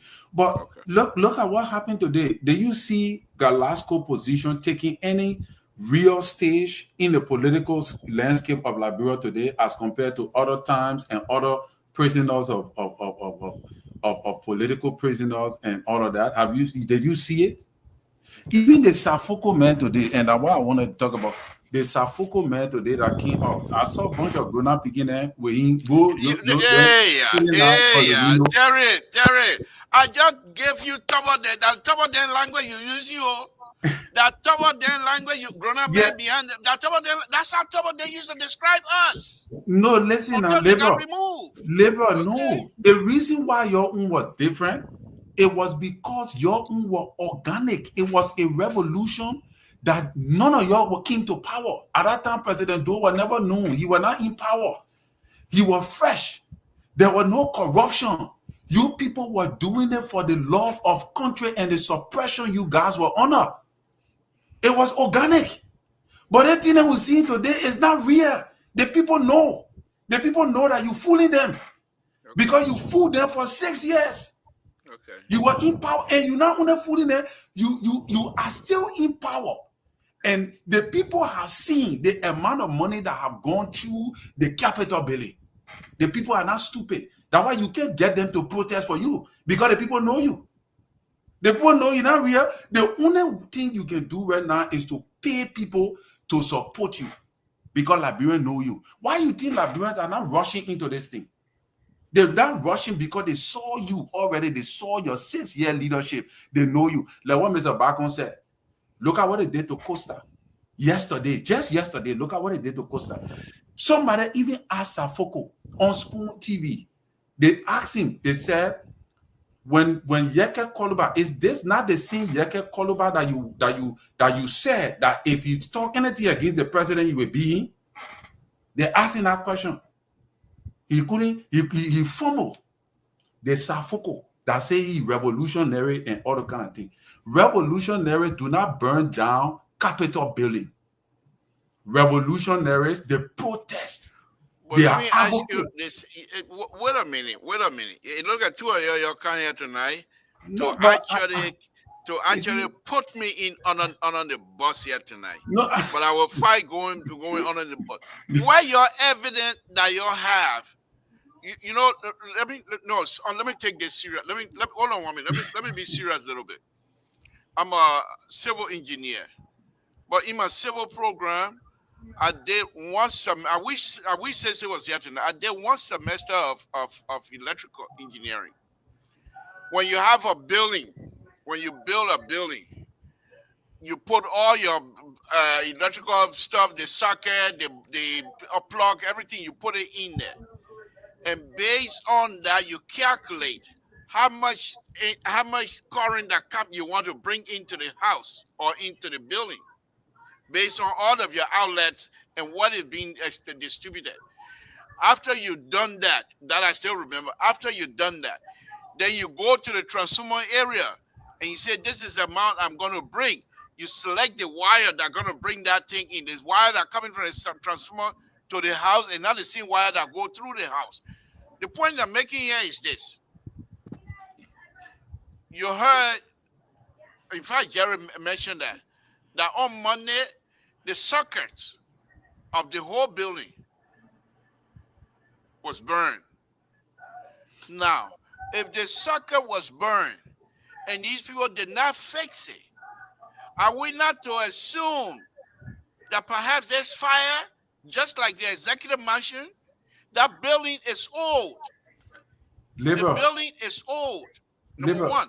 And the electrical circuits in those places are not as good as they're supposed to be at this time. Okay? So let me ask you this. You're saying revolutionary, don't burn building. What evidence you guys have here tonight to tell us that somebody is responsible? Thank you. I don't know if you didn't listen to the Mika today. The fire service boss was there. He explained to the Liberian people. The man who wore $2,000 suit to go look at fire, that person coming court here. Oh, you see again? Does it matter? And you see again? So the man who is a professional in the area, because the man wore 820 suit, you want to listen to the man. The man said it was arson. The man said that this fire must be treated as arson. It's class B. The man said the fire was not caused by electrical default. This was a fire that was caused by inflammables, and all of that, gas and other things. It have been. It is now being. You people and myself, we're going to go back and forth on this here tonight. But yesterday, President Baga went there and said and called the action of the fire done by hooligans. Do you want the fire chief to come back after the president finished making that statement? You want the fire chief to come back and say, "Oh, we don't know what happened now. We're still investigating." After the president finished saying that it was done by hooligans. But then, Labor, if you have already concluded in your mind that the president have already said that the fire was caused by hooligans, so as a result, I'm not. It's not my conclusion. It's what the president said. So you're trying to say now that there is no investigation. That means what evidence does the president have to say this thing was caused by hooligans? But that is the president's opinion. The president said there will be investigation, and He used the word if. Go back and watch the video. Yeah, he said if. He said if. After he said it was done by hooligan, then he said No, if. he didn't say it was done by he said that this is hooliganism. Yes. Yeah, meaning Yes. if it was done by people who No, you can't say meaning. You see, this is why you people on myself split. But Babu with Divacola here tonight. How you will say if when you say you can't say intent is if. Mr. Toll, No, Mr. Toll, he Mr. Toll. said that. Yeah, hold on, Jerry. I'll come to you. He said that this is an act of hooliganism. So if it is, what evidence he has to attribute that to the fire? But liberal, so you're trying to say that you don't trust your fire service people who made a preliminary investigation that we in the country are waiting for? You don't trust them. Now, why are you trying to say you don't trust the people? I trust them. But here, let me say this again. So you're trying to say now that because the president have already said hooligan, blah blah blah, so that means we the are fire talking. service people Yes, don't trust them. let me don't beat around the bush. Well, let me say this to you. Let me say this. Let me say this. I don't want to beat around the bush. Just write your answer. Write your stuff down for me. Okay, Let me say this. I don't want to beat around the bush. The president of the Republic of Liberia came out and made that statement before we can even see as to whether there's going to be an investigation or there's an investigation going on, what have you. In the law, which I'm not, and I'm putting my foot in my mouth right now. In law, when you do that, I believe they call it prejudice, the jury or whatever it is. Yeah, You prejudicial. Prejudicial. You are the president of the republic. We're talking about Liberia, and you come out and you say this to say that this is done by hooliganism. You expect your fire chief to disagree with you in Liberia, Terry? But liberal, yes. First of all, this era have been already. It was gutted by fire. And there were a preliminary investigation already ongoing for the previous fire that took place, and probably the president was briefed. And all of a sudden, again, you see fire. And that is why expertise said, even Gregory Coleman, who was the police chief, he did not just abruptly alluded that this particular thing was caused by assault. He said, from the indicators, it might be likely caused by assault or electrical default. But we will do our investigation. All right? That's what Gregory said when he addressed the press after the president spoke. Judge yourself. He said maybe by fire or. In President Waka's statement, there is no or. According to you, in a police chief that wearing $5,000 suit, he didn't say or either. Liberal, let's forget about the suit and stick to the issue here. The issue is not about the suit. The issue is about if you do not trust your fire chief from the preliminary report because you want to back a sedition or you want to back somebody, then it's okay. That's your view. That's your opinion. That means that means you have already concluded that there is no investigation now that comes from the government side, you will believe, because the president have already prejudiced the case, which is fine. That could be your opinion. But from my view, what I listen to from Frank Safoko, he made an open statement 6 months ago that he would burn down. Terry, stop though. Tonight, that's not it. That's tonight. We're gonna have to hold your feet to the fire. The man made that statement 6 months ago. 6 months ago. I know those are your view, but I'm entitled to challenge your view. You know that. You know the rule here. He made a statement 6 months ago. When he made that statement 6 months ago. Yeah, but listen. Quiet. No. 6 months ago. I know you're getting ready to throw your co-host weight around me right now. You're getting ready to overthrow me tonight. But Terry, 6 months ago, he made that statement, an angry statement. Why in section number 1? Second, he made that statement when Franti Kofa was serving. And one of the things he was saying is that the people were corrupt. And one of the persons he was pointing the finger to was Franti Kofa. So you're going to hold him 6 months statement to say that because of that. Terry, we got to get Terry, this let me thing answer out that. of there. Let me answer that, Terry. Let's hear from you, Jerry. Go ahead. Listen, from investigation perspective, or from investigation, Mr. Toe, 2 years ago, where were you? So thing happened. We can still go back 5, 6 years. 4, 5, 6 years, we can still go back to find out if the crime is committed. They can still go back and trace where were you at that time. Who want to know where were you? What was your behavior? Where were you interact with Jerry? You say you were on the show, for example. You say I did a show, or the show was pre-recorded. So these are things that's investigation. It doesn't matter whether you said it 30 years ago. The FBI have done it here. So it doesn't matter whether you said it in the chamber, that's fine. That's chamber here protected under the rule of law. It doesn't exclude him for him to be look at, for investigation. Yes, it's an investigation. They got investigation and they got interrogation. Investigation, that means I have gone around you to say you are to work yesterday. I have found out your car. I have found whether you actually went to work to collaborate your story, whatever you say. Then interrogation, they will bring you in and say, Mr. Toe, you say you were to work yesterday. Here's your car here. There's no car. And this time we don't even do calling car. We don't do, or let me say calling car. We don't do car anymore. You swab in, or you do fingerprint, or you do somehow you don't do fingerprint. You look in the mirror, and let me say you look in the camera, and you go in the building, or you do your fingerprint and you go in the building, whatever the situation is. But here's the thing I want to make.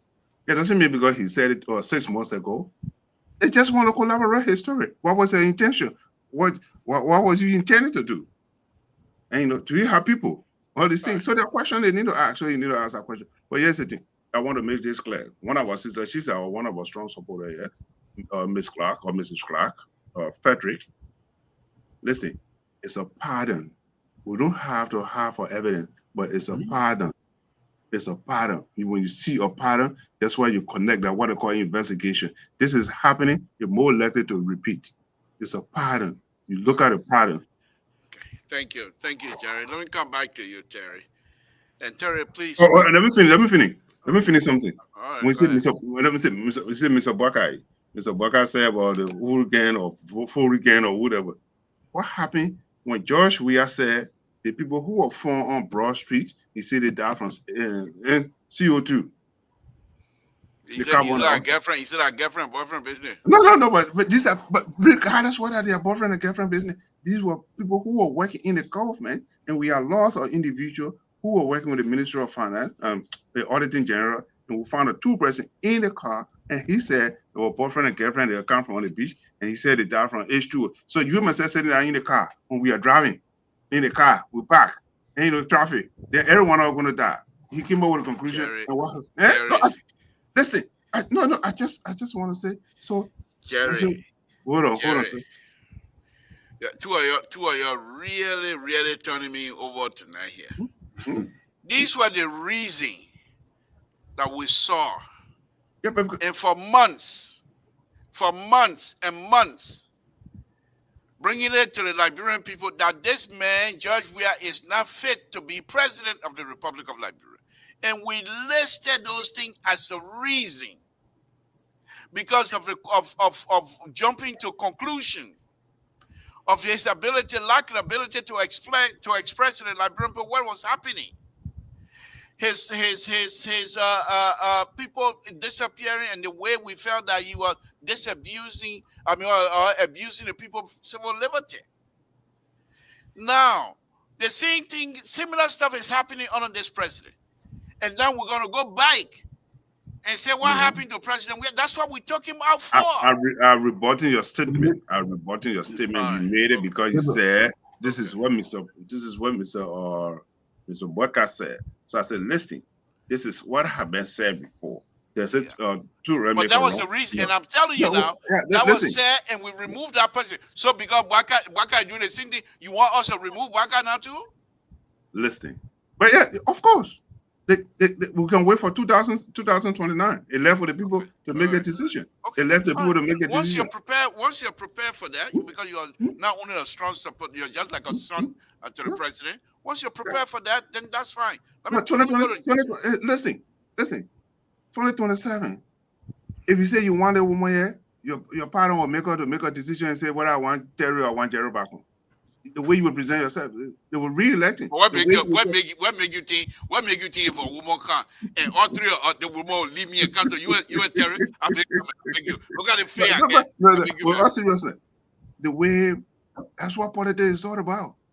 If black guy prepare himself for re-election on 2029, it's left for the Liberian people. They hire him. If you do a good job, they will rehire you. If you didn't do a good job, guess what? They will tell you bye-bye. We don't want you again. It's a contract. Terry. And therefore, the Liberian people, you on a contract. Every 6 years, you on a contract.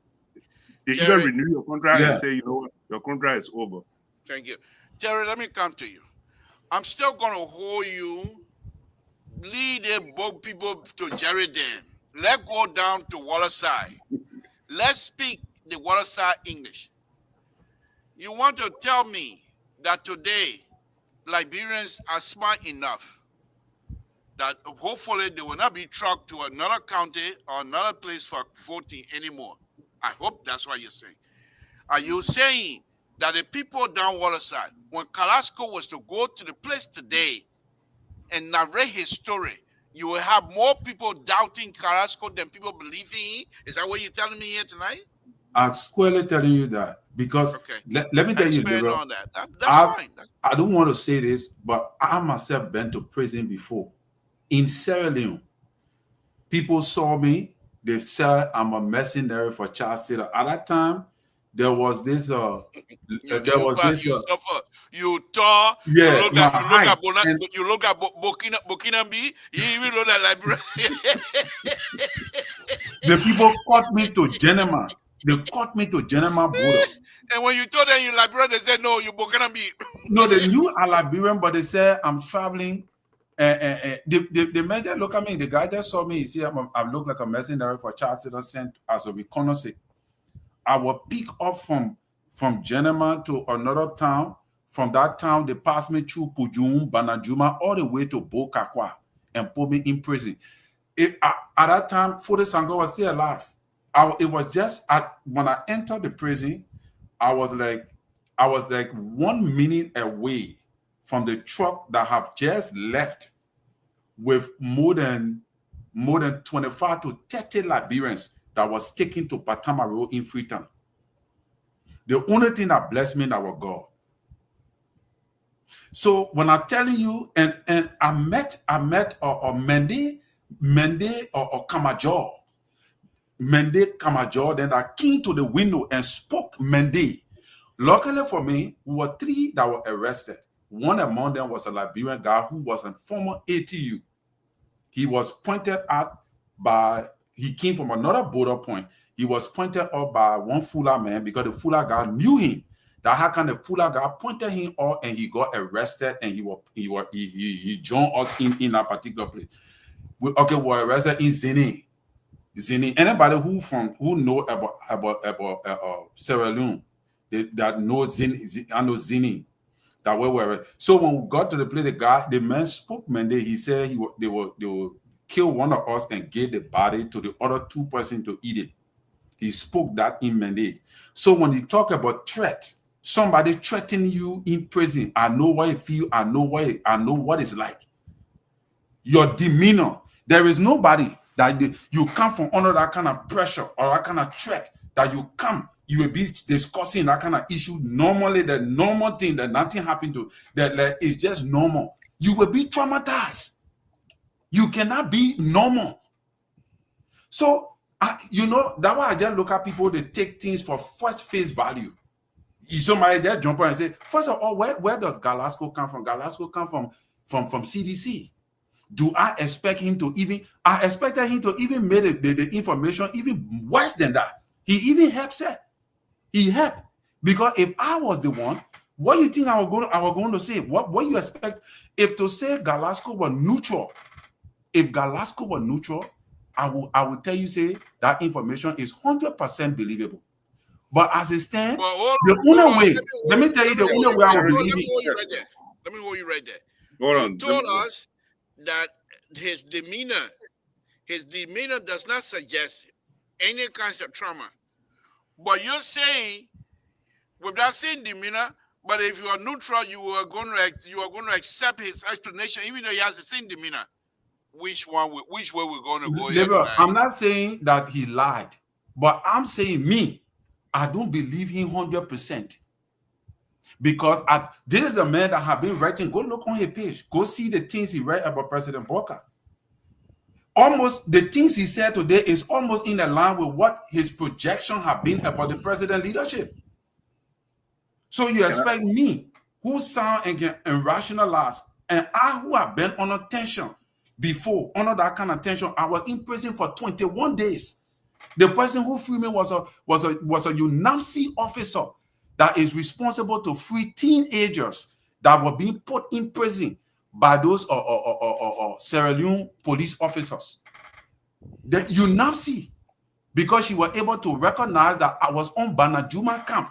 She went to my booth and recognized my location. That's how come she was able to come and help to free me. But she needed information from Freetown, and she could not get the information in time that how she was able to come and free me through the help of one pastor from Bokakwa. So, but it was not something that I would just have come from out of the prison and automatically start talking and telling you the trauma that I faced in there. No, and go to the journalist. Journalists come, I be sending you talking. No bruise on my skin, no whipping, no cut, nothing. I just telling you, lecturing. And you know the people there, they did what they did to me. Then you expect me to believe that? I will analyze it. I'm going to analyze it because I know that I've been in that trauma before for 21 days when I have never held arm before in my entire life. Somebody just saw me, they accused me of being a mercenary. So what I'm saying is that I'm not saying that Galasco is wrong. I'm not saying that he lied, but I'm saying that I'm not 100% convinced in all of what he said. Let's before I open the line. Unless there is a backing, unless somebody can come and prove it, I'll come to you, and say, yes, I'm a witness that this is what happened. Okay. Before I open the line, my argument is that President Bakai and the Unity Party are anxious, purposely using that word, are very anxious to bring President Weah back. They can't wait for 2026 to bring President Weah back because of their action so far. What say you? Is there any dispute to my argument? No, listen. As a politician, there's a social contract you sign with your constituent. Every year you have to go renew that contract. You know, left for your employer. They are the employer. They are the employer. They are the employer.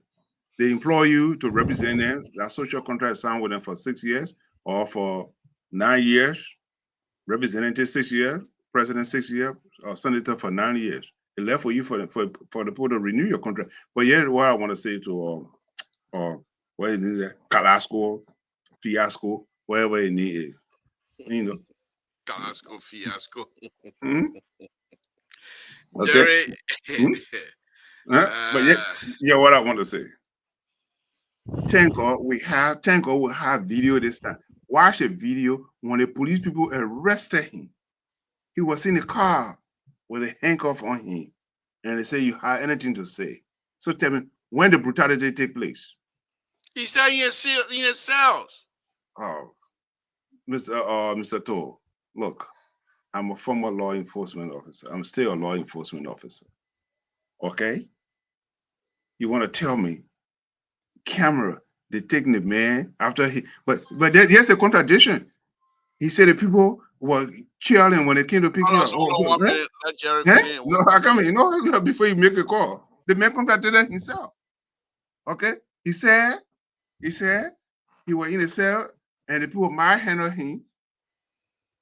The people might handle him. Then he said the people protesting when he was in the cell. So which one is which? And you can see the handcuff when they were taking him from Temple of Justice, carrying to the police, carrying to the prison compound. He was in handcuffs, and the press was asking him, "Do you have anything to say?"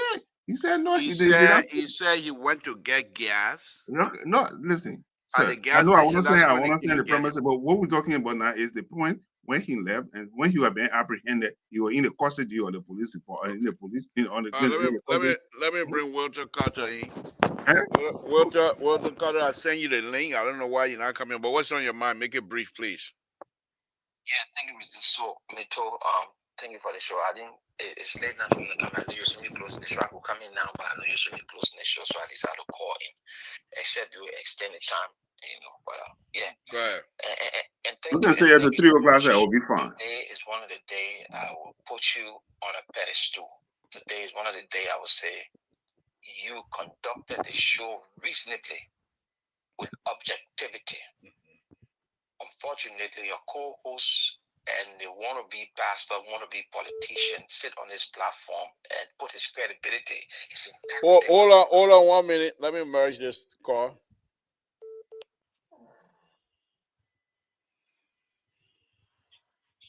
Okay, Walter Carter, go ahead. Yes, as I was saying, the wannabe politician pastor put his credibility on the line again. And it's so unfortunate. Let's put the partisan aside. Let's forget about partisanship around here. Mr. Baco, who is a security expert, who be in security from the time he was crawling to now. Now you can just go, any policeman can just go on the street, just grab any citizen, because the law said the police can hold you for 24 hours. Just grab any citizen, put in jail for 24 hours. Still the man are terrorism free in 24 hours. The next day, grab poor citizen, put in 24 hours. What kind of sense does that make? Carrasco never said they brutalize him.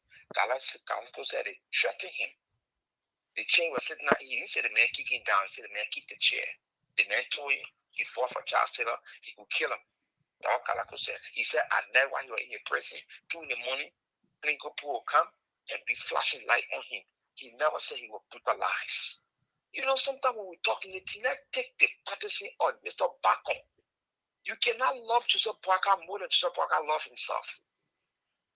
You started with CDC. What kind of hate you got for CDC so much that you see reality and you put a spin on it? Look at the Capitol building. A few days ago, the panel boxes, couple of the panel boxes was the fire caught on them. We see in Monrovia, we see in Liberia, when LEC can force people houses burning. The speaker house burned from the same electric shock. Speakers, fanatic Kofa. So you want to tell me that Joseph Parker sent somebody to speaker house to burn the speaker house? Yeah, man. Thank you. Thank you. Like bring people, let me learn this, Mr. Clinton. The place got the panel boxes burned from the fire. The people never went to do all the investigation to say, okay, well, they left it like that. And another big fire came a couple of days after. Look at what happened today at the Capitol. On the second floor where Fanatic cover of it, the chamber is, they cut all the wires that were going there. They cut this, they tried to bust into the speaker office. Somebody went and locked the chamber that Fanatic cover used to have his gallery in. They locked it, they put chain on it. You saw on video the people busting it, the security people were busting to open it. Who did that? All right. And do you care to talk about that? Thank you. Let me go on to the next caller. Thank you, Walter Carter. Thank you very much. We appreciate it. Jerry will respond to you in kind. Go ahead. Call up 202 number. Go ahead. Yeah. Go ahead, please. This is Brigado. We're listening. Today I thank God for Mr. To.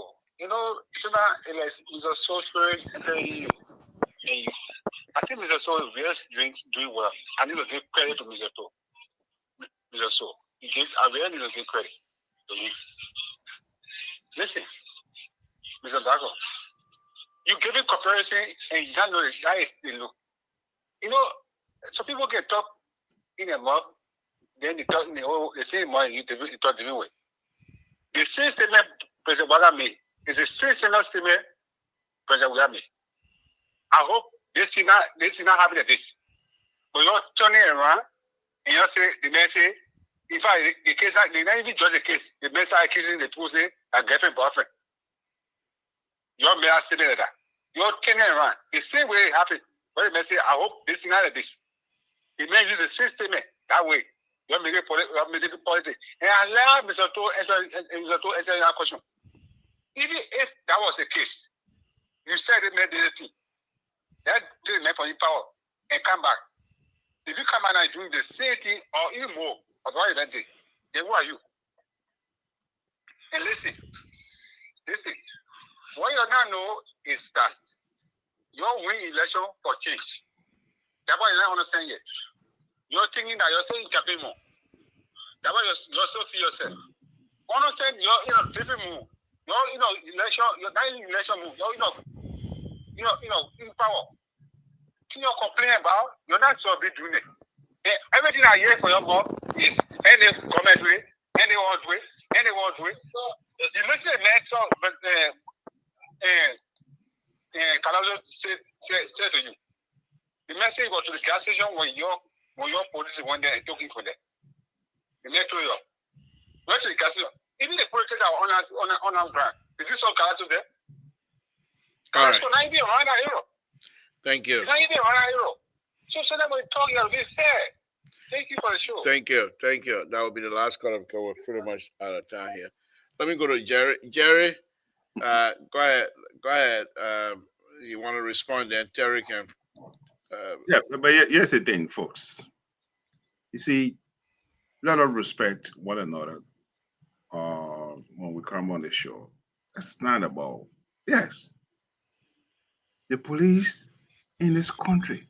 You drive, the police can stop you and say, you tell like, get out of the car, sir. They can do it. And let me say this, in Liberian law, we got a vagrancy law. Police can stop you. Maybe they got an information discretion. You went to the gas station. You got an intel. We're looking for so person. You resemble that individual. They can question you. Sir, where were you? Where is it? Where you coming from? Where you do this? You do it all the time here. So it's not straight for people to pick you up, and say, oh, what are you doing here? Jerry, hold on 1 minute. Let me take the last call, I beg you, because this is 1 hour. Caller Samson told Labrador, what's your name? Where you're calling from? What's on your mind? Hello?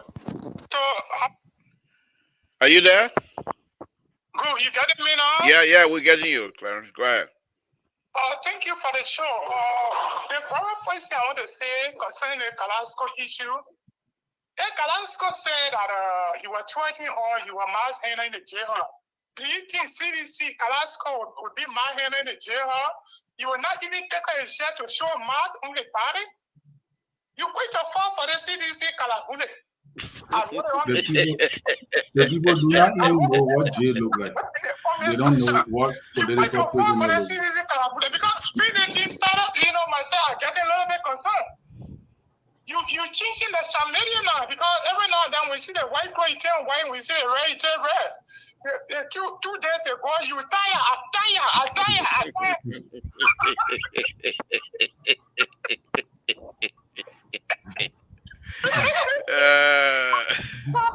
I'm begging you, this is your politics, the way of the politics will not kill you. We know you are the doyen for the media. If you balance that show here, that at least both CDC, Union Party, and non-position will be here to listen to the media. Because the session is hard to listen, I continue to tell you people. But the fact that it matters, if somebody will come on here and say that Waka made statement, that interfering with their investigation, I don't think the people that are making this statement really listen to the president. The president did not make any contrary statement concerning the investigation.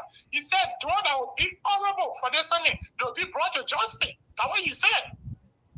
Okay. So, and the third point I want to mention, Mr. Toh. Look, I said it the last time. Hold on. A lot of people call it, but people are completely out of time, though. So this is going to be my last caller. Yeah, go ahead. This will be my last caller after Clarence. Go ahead, Clarence. That's interesting. I told you the last time when Martin called in the big war in our capital, I said this is a highly political game that if you are playing with Fonati Kofa. People are thinking Fonati Kofa, nobody are thinking Fonati Kofa to be hero. What he's not a hero. He established here forever career. What did they will call it? Thank you for the show. Thank you. Thank you. Caller, you're next in line. Go ahead. 203 number. Go ahead. Yeah. Hello to brother.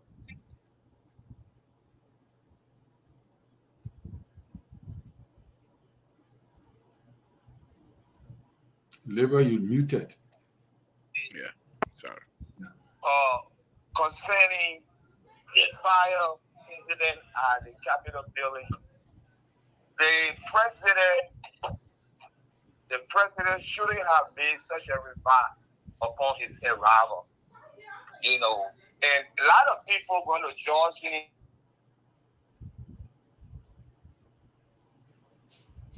They will say it is a witch hunt. Reason being is that he ran a judgment from the initial stage. That place should be thoroughly investigated. It should have been with those that cope with the responsibility to conduct such an investigation. Once he go there and make such a pronouncement and people start being apprehended, we will say it is a witch hunt. Thank you. Thank you. Last caller. Thank you very much, sir. Okay. Again, folks, Samson told Jared, go ahead, finish so Terry can take us home. We're way out of time. Okay. Look, it's a serious matter in our country, and it is time for us to take it seriously. Our security is on siege, and it is time for us to take our security very serious in our country. In order for us to have such stability in our country. What happened yesterday, that's why I said to Mr. Terrorist, because these things intimidate investors to come in our country. It intimidate people who want to visit our country. It intimidate our people who are anticipating to go to Liberia. Even we in the Liberia, some of the people say, you know what, I'm not going to go there for now. Let me wait and see. So please, it is time for us to put our security on our leg. And it is a serious matter. It's not about partisan here, or what I work out or Josh Weir or thing, but we just want to do analysis.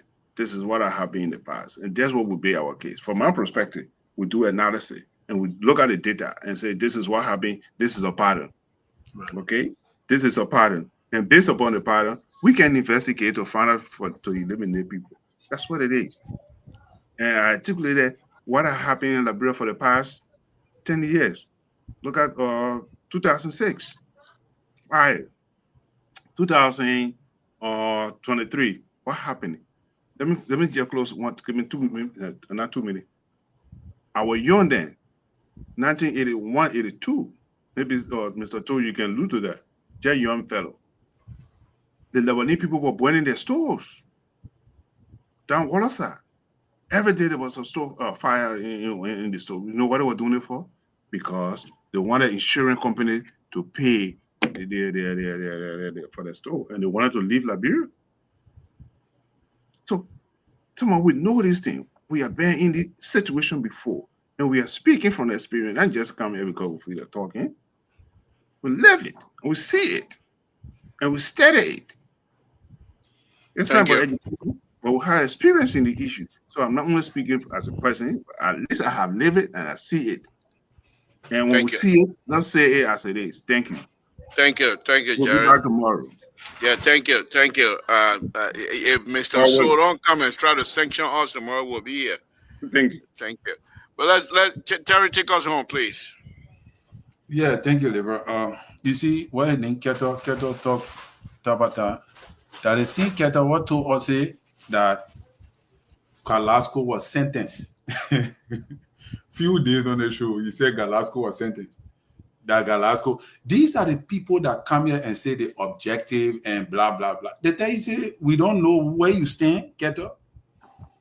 Look, Libra, when a person who have gone to prison under that kind of circumstances and they have been engaged, there is some tendency of fear when you come out. you will not just go to the press. I can tell you for sure because I've been through it. You will not just go to the press. You are traumatized. There's people trying to force you to come talk to the press. Then you start talking. So, to be honest with you, the management was poor because the person who was even trying to manage him to present a bad narrative for the government, that PR was poor.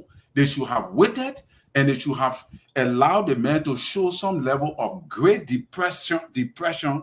His expression on his face, his physical, his body, his movement, everything were going to show that yes, truly this thing happened. But what I saw, I can tell you straight off the bat that I don't believe 100%. If it happened, I'm sorry, but I don't believe 100% because I know that I have been in that shoe before. Now, to the issue of Safoko and all of that, you know, look at what the government did with Safoko. You say the government is bad, they threaten your life, they did that. Somebody who said in the public that he will burn down the John Chamber, and after 6 months, the John Chamber was burned down in collaboration with the same statement he was making against Honorable Fonati Kofa, that they were not in the interest of the Liberian people. And because they are not in the interest of the Liberian people, he will burn down the John Chamber. He said it over and over. And he said he was not joking. 6 months after, the very place that they generally asking that you will burn down is gutted down with fire. And he's on the other side of the coin, seen on many occasions with this saga, this impasse, breaking doors, stopping people from going into plenary and all of that, breaking chairs, spraying tear gas in the joint chambers. And then people who have already taken side will look at all those things and cover the eye over it and say the man never did it. But they are willing to accuse the president and twist the president's word that the president, so who the hooligan now? If you claim that you did not burn the John Chamber, why are you classifying yourself to be the one the president talking about? Then you really need investigation. Because you say you're not a hooligan. The president say this is a hooligan act, but I'm going to call for the justice minister and other people to go through it, to carry this process on investigator. The president is not an investigator. So that's why he said he's going to call. Even he was advocating at least for international invest. For me, I would recommend that the president even call international investigator and fire service and fire people so they can go and carry on the investigation. I would recommend that he do that so it can be transparent for everybody to see. Saying you don't trust our investigator, the librarian, let he call international investigator to what you mean by what you mean the guy unity party investigator, not our investigator? Yeah, because they say the fire service director who said that man, well, in fact, almost $10,000. What that got to do with the man profession? What got to do with the man expertise? Man, if you wear $12,000 shoe, you know, you think I'm coming to say, oh, Labor wearing $12,000 shoes, so because he expertise on the road. And Joshua with $12,000 shoes. And I wanted for you to even talk about the road that because that Tabata I see Gideon doing, and I said I thought you were going to talk about it, but you diverted the whole thing. You come to the Tabata topic because I already thought. Yeah, I really thought that Tabata Gideon was doing today. But Gideon days are number. The old man going to Vanyaman. When he come back, Gideon will be gone. Gideon needs to be gone because they're not going to keep him because he's not doing anything. But anyway, thank you, yeah. Jared, thank you. Let me say my own before y'all go. Yeah, but let me say the Ministry of Finance, Carl Bryan, 4 times. 5 times now. 5 times now. Thank you. You make my case.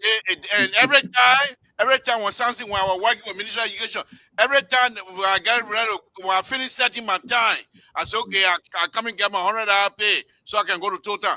The Ministry of Finance will catch on fire. You know how I will catch on fire? Jerry, I don't know if I need to say this here. In the days when they do a big drug bust, right? That time Samson told they were, you know, when they do a big drop bus, in the Ministry of Finance, they have the ring around it like that. Okay? So when they go, they put the drugs there in there and they burn it. So there's a guy that can go and stare and stare the drug like this. By the time you come outside, he's laughing. But they will not let anybody go in there. Yes, Only he had only a the bat. police people, only the police and the cop. Okay, when a small hit the ceiling, it can't fall. Hundreds of pounds, it can't fall on there. When they come back, when they finish, yeah, we burned it, man. That was good. You burned something. But anyway, You see how you can thank you put your guys. foot. Let me say my own attempt. Look, let me say it to both of you. I think, from my perspective, you guys are missing the point. I'm not saying that you're wrong to say that. Carrasco might be lying. Carrasco said this and what have you. But the point, what is happening with the government? The government is giving CDC the opportunity to be in the limelight.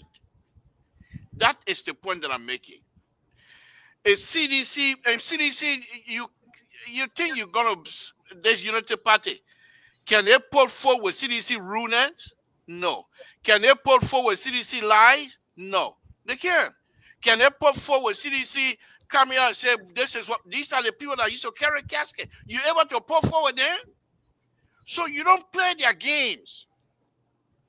You don't play their games at all. Now, when they started with Flanty Kofa and they didn't stop, they have given CDC limelight.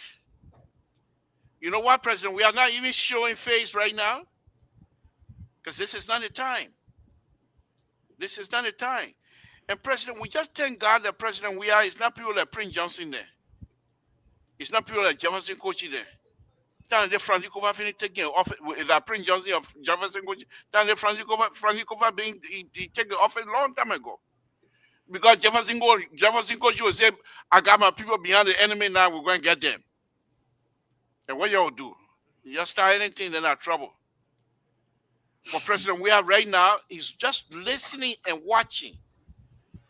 If the people they like of Eugene Nagbe, if they just take their time, and this president continue to allow these people to do what they're doing, especially the lower lawmaker, they continue. You have Richard Kuhn continue to do this. Richard Kuhn will not turn out to be good for the president, and that's when President Weah will explode. Watch and see, because Richard Kuhn will not want to put a foot in your mouth. You're putting a whole body in his mouth. And President Baka is going to be so embarrassed. And then then I see President Weah that you think President Weah stupid? Then I see men that are going around there and pay the hospital bill and all the, anytime he gave you small thing to eat, talk about it. You think President Weah kind of he's shy? No, he's looking for the real opportunity to explore. Where he was going to come out if those people had denied the bill for Carrasco and keep it in jail. Y'all are going to see CDC in the street. But, Terry, the point is, the laymen out there, they are not listening to the justification of the police. Oh, we're trying to follow it. No. All they know is they've done it before in the past. And Carrasco, because they got evidence, they've done it in the past. The Carrasco said the people forced me in jail. They did this and did that to me. They believe it. Because this is how the police in Liberia operate. So that is my point. As far as I'm concerned, I'm hoping that President Baka will do some this coming next year to shut CDC off. President Baka need to do some serious research. I understand. I think what's his name? The president without title. President without title. What's his name again? Gracefully or Grassfully? Yeah, I understand they're getting ready to let him go. If that happens, if they let him go and President Baka come back and do, you don't even have to fire people. You move people around. Liberians see that it becomes a topic to talk about. And those people that are coming in with new, fresh eyes on different things, people will talk about them. The CDC got no room to talk about. CDC will be left behind. That's Liberal, the point that I'm making. CDC will always, this is the way CDC fight. Auto burning thing.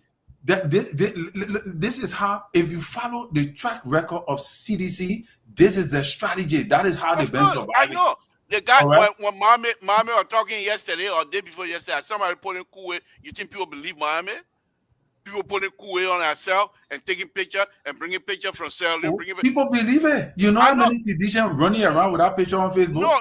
And what I'm saying is, people believe the guy Kuwait to be blood. People believe that.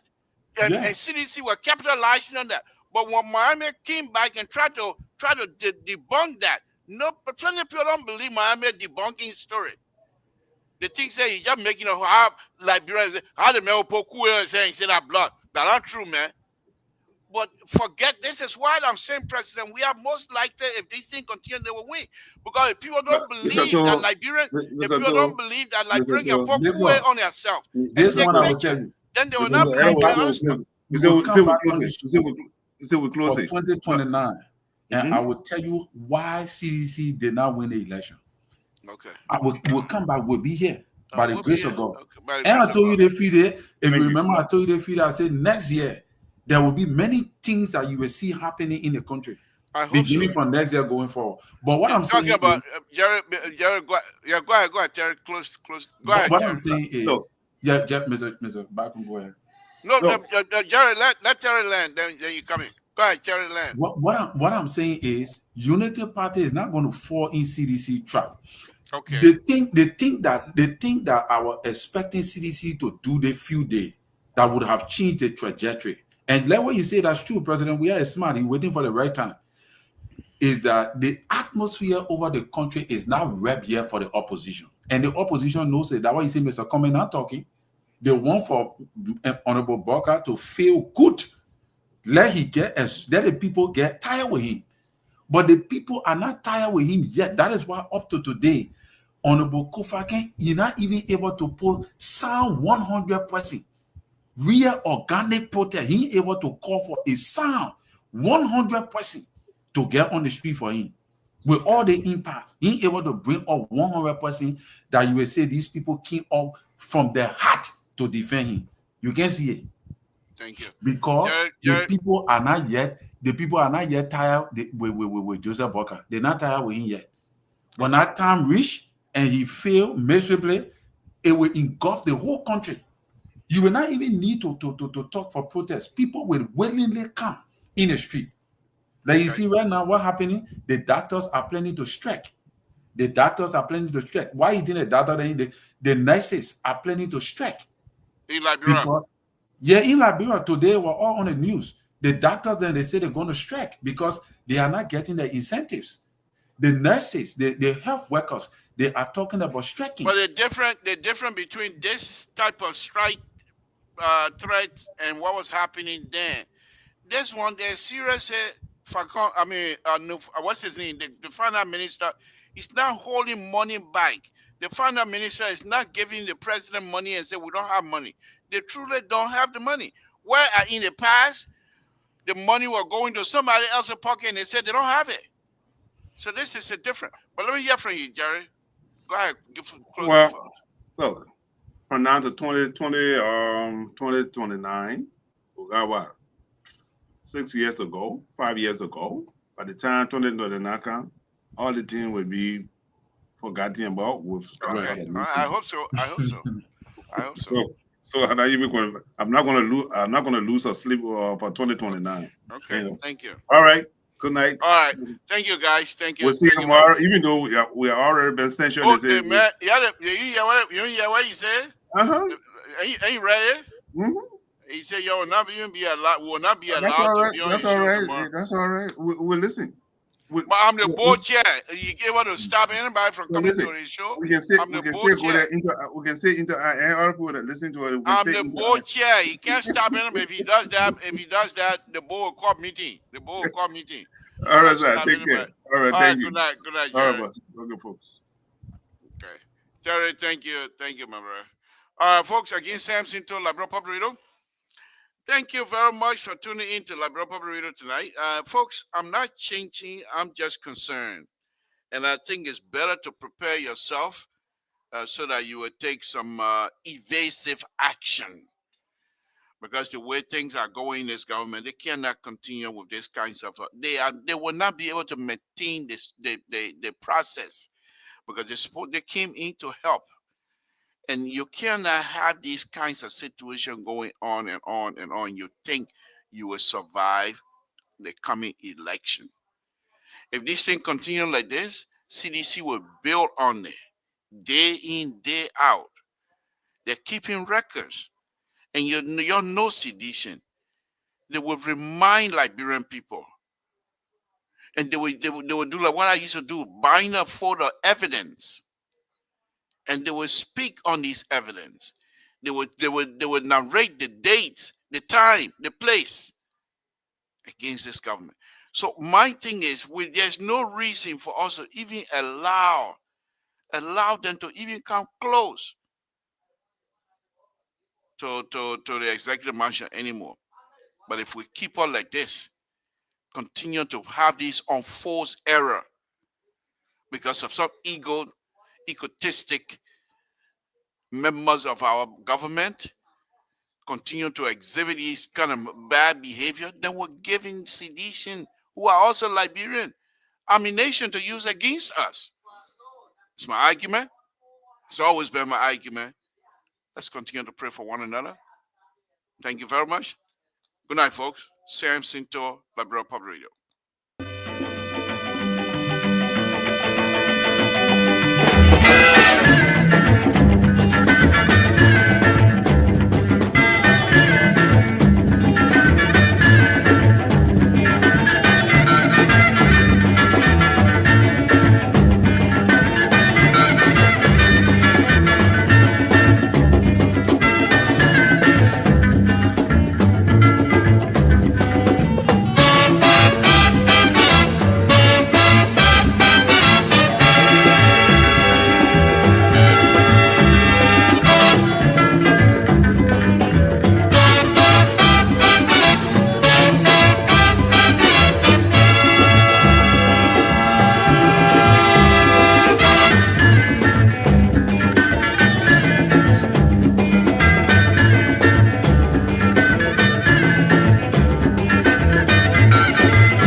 Ateito nalukio na kati ya Kinshasa bobi mama na badi na fwara fikine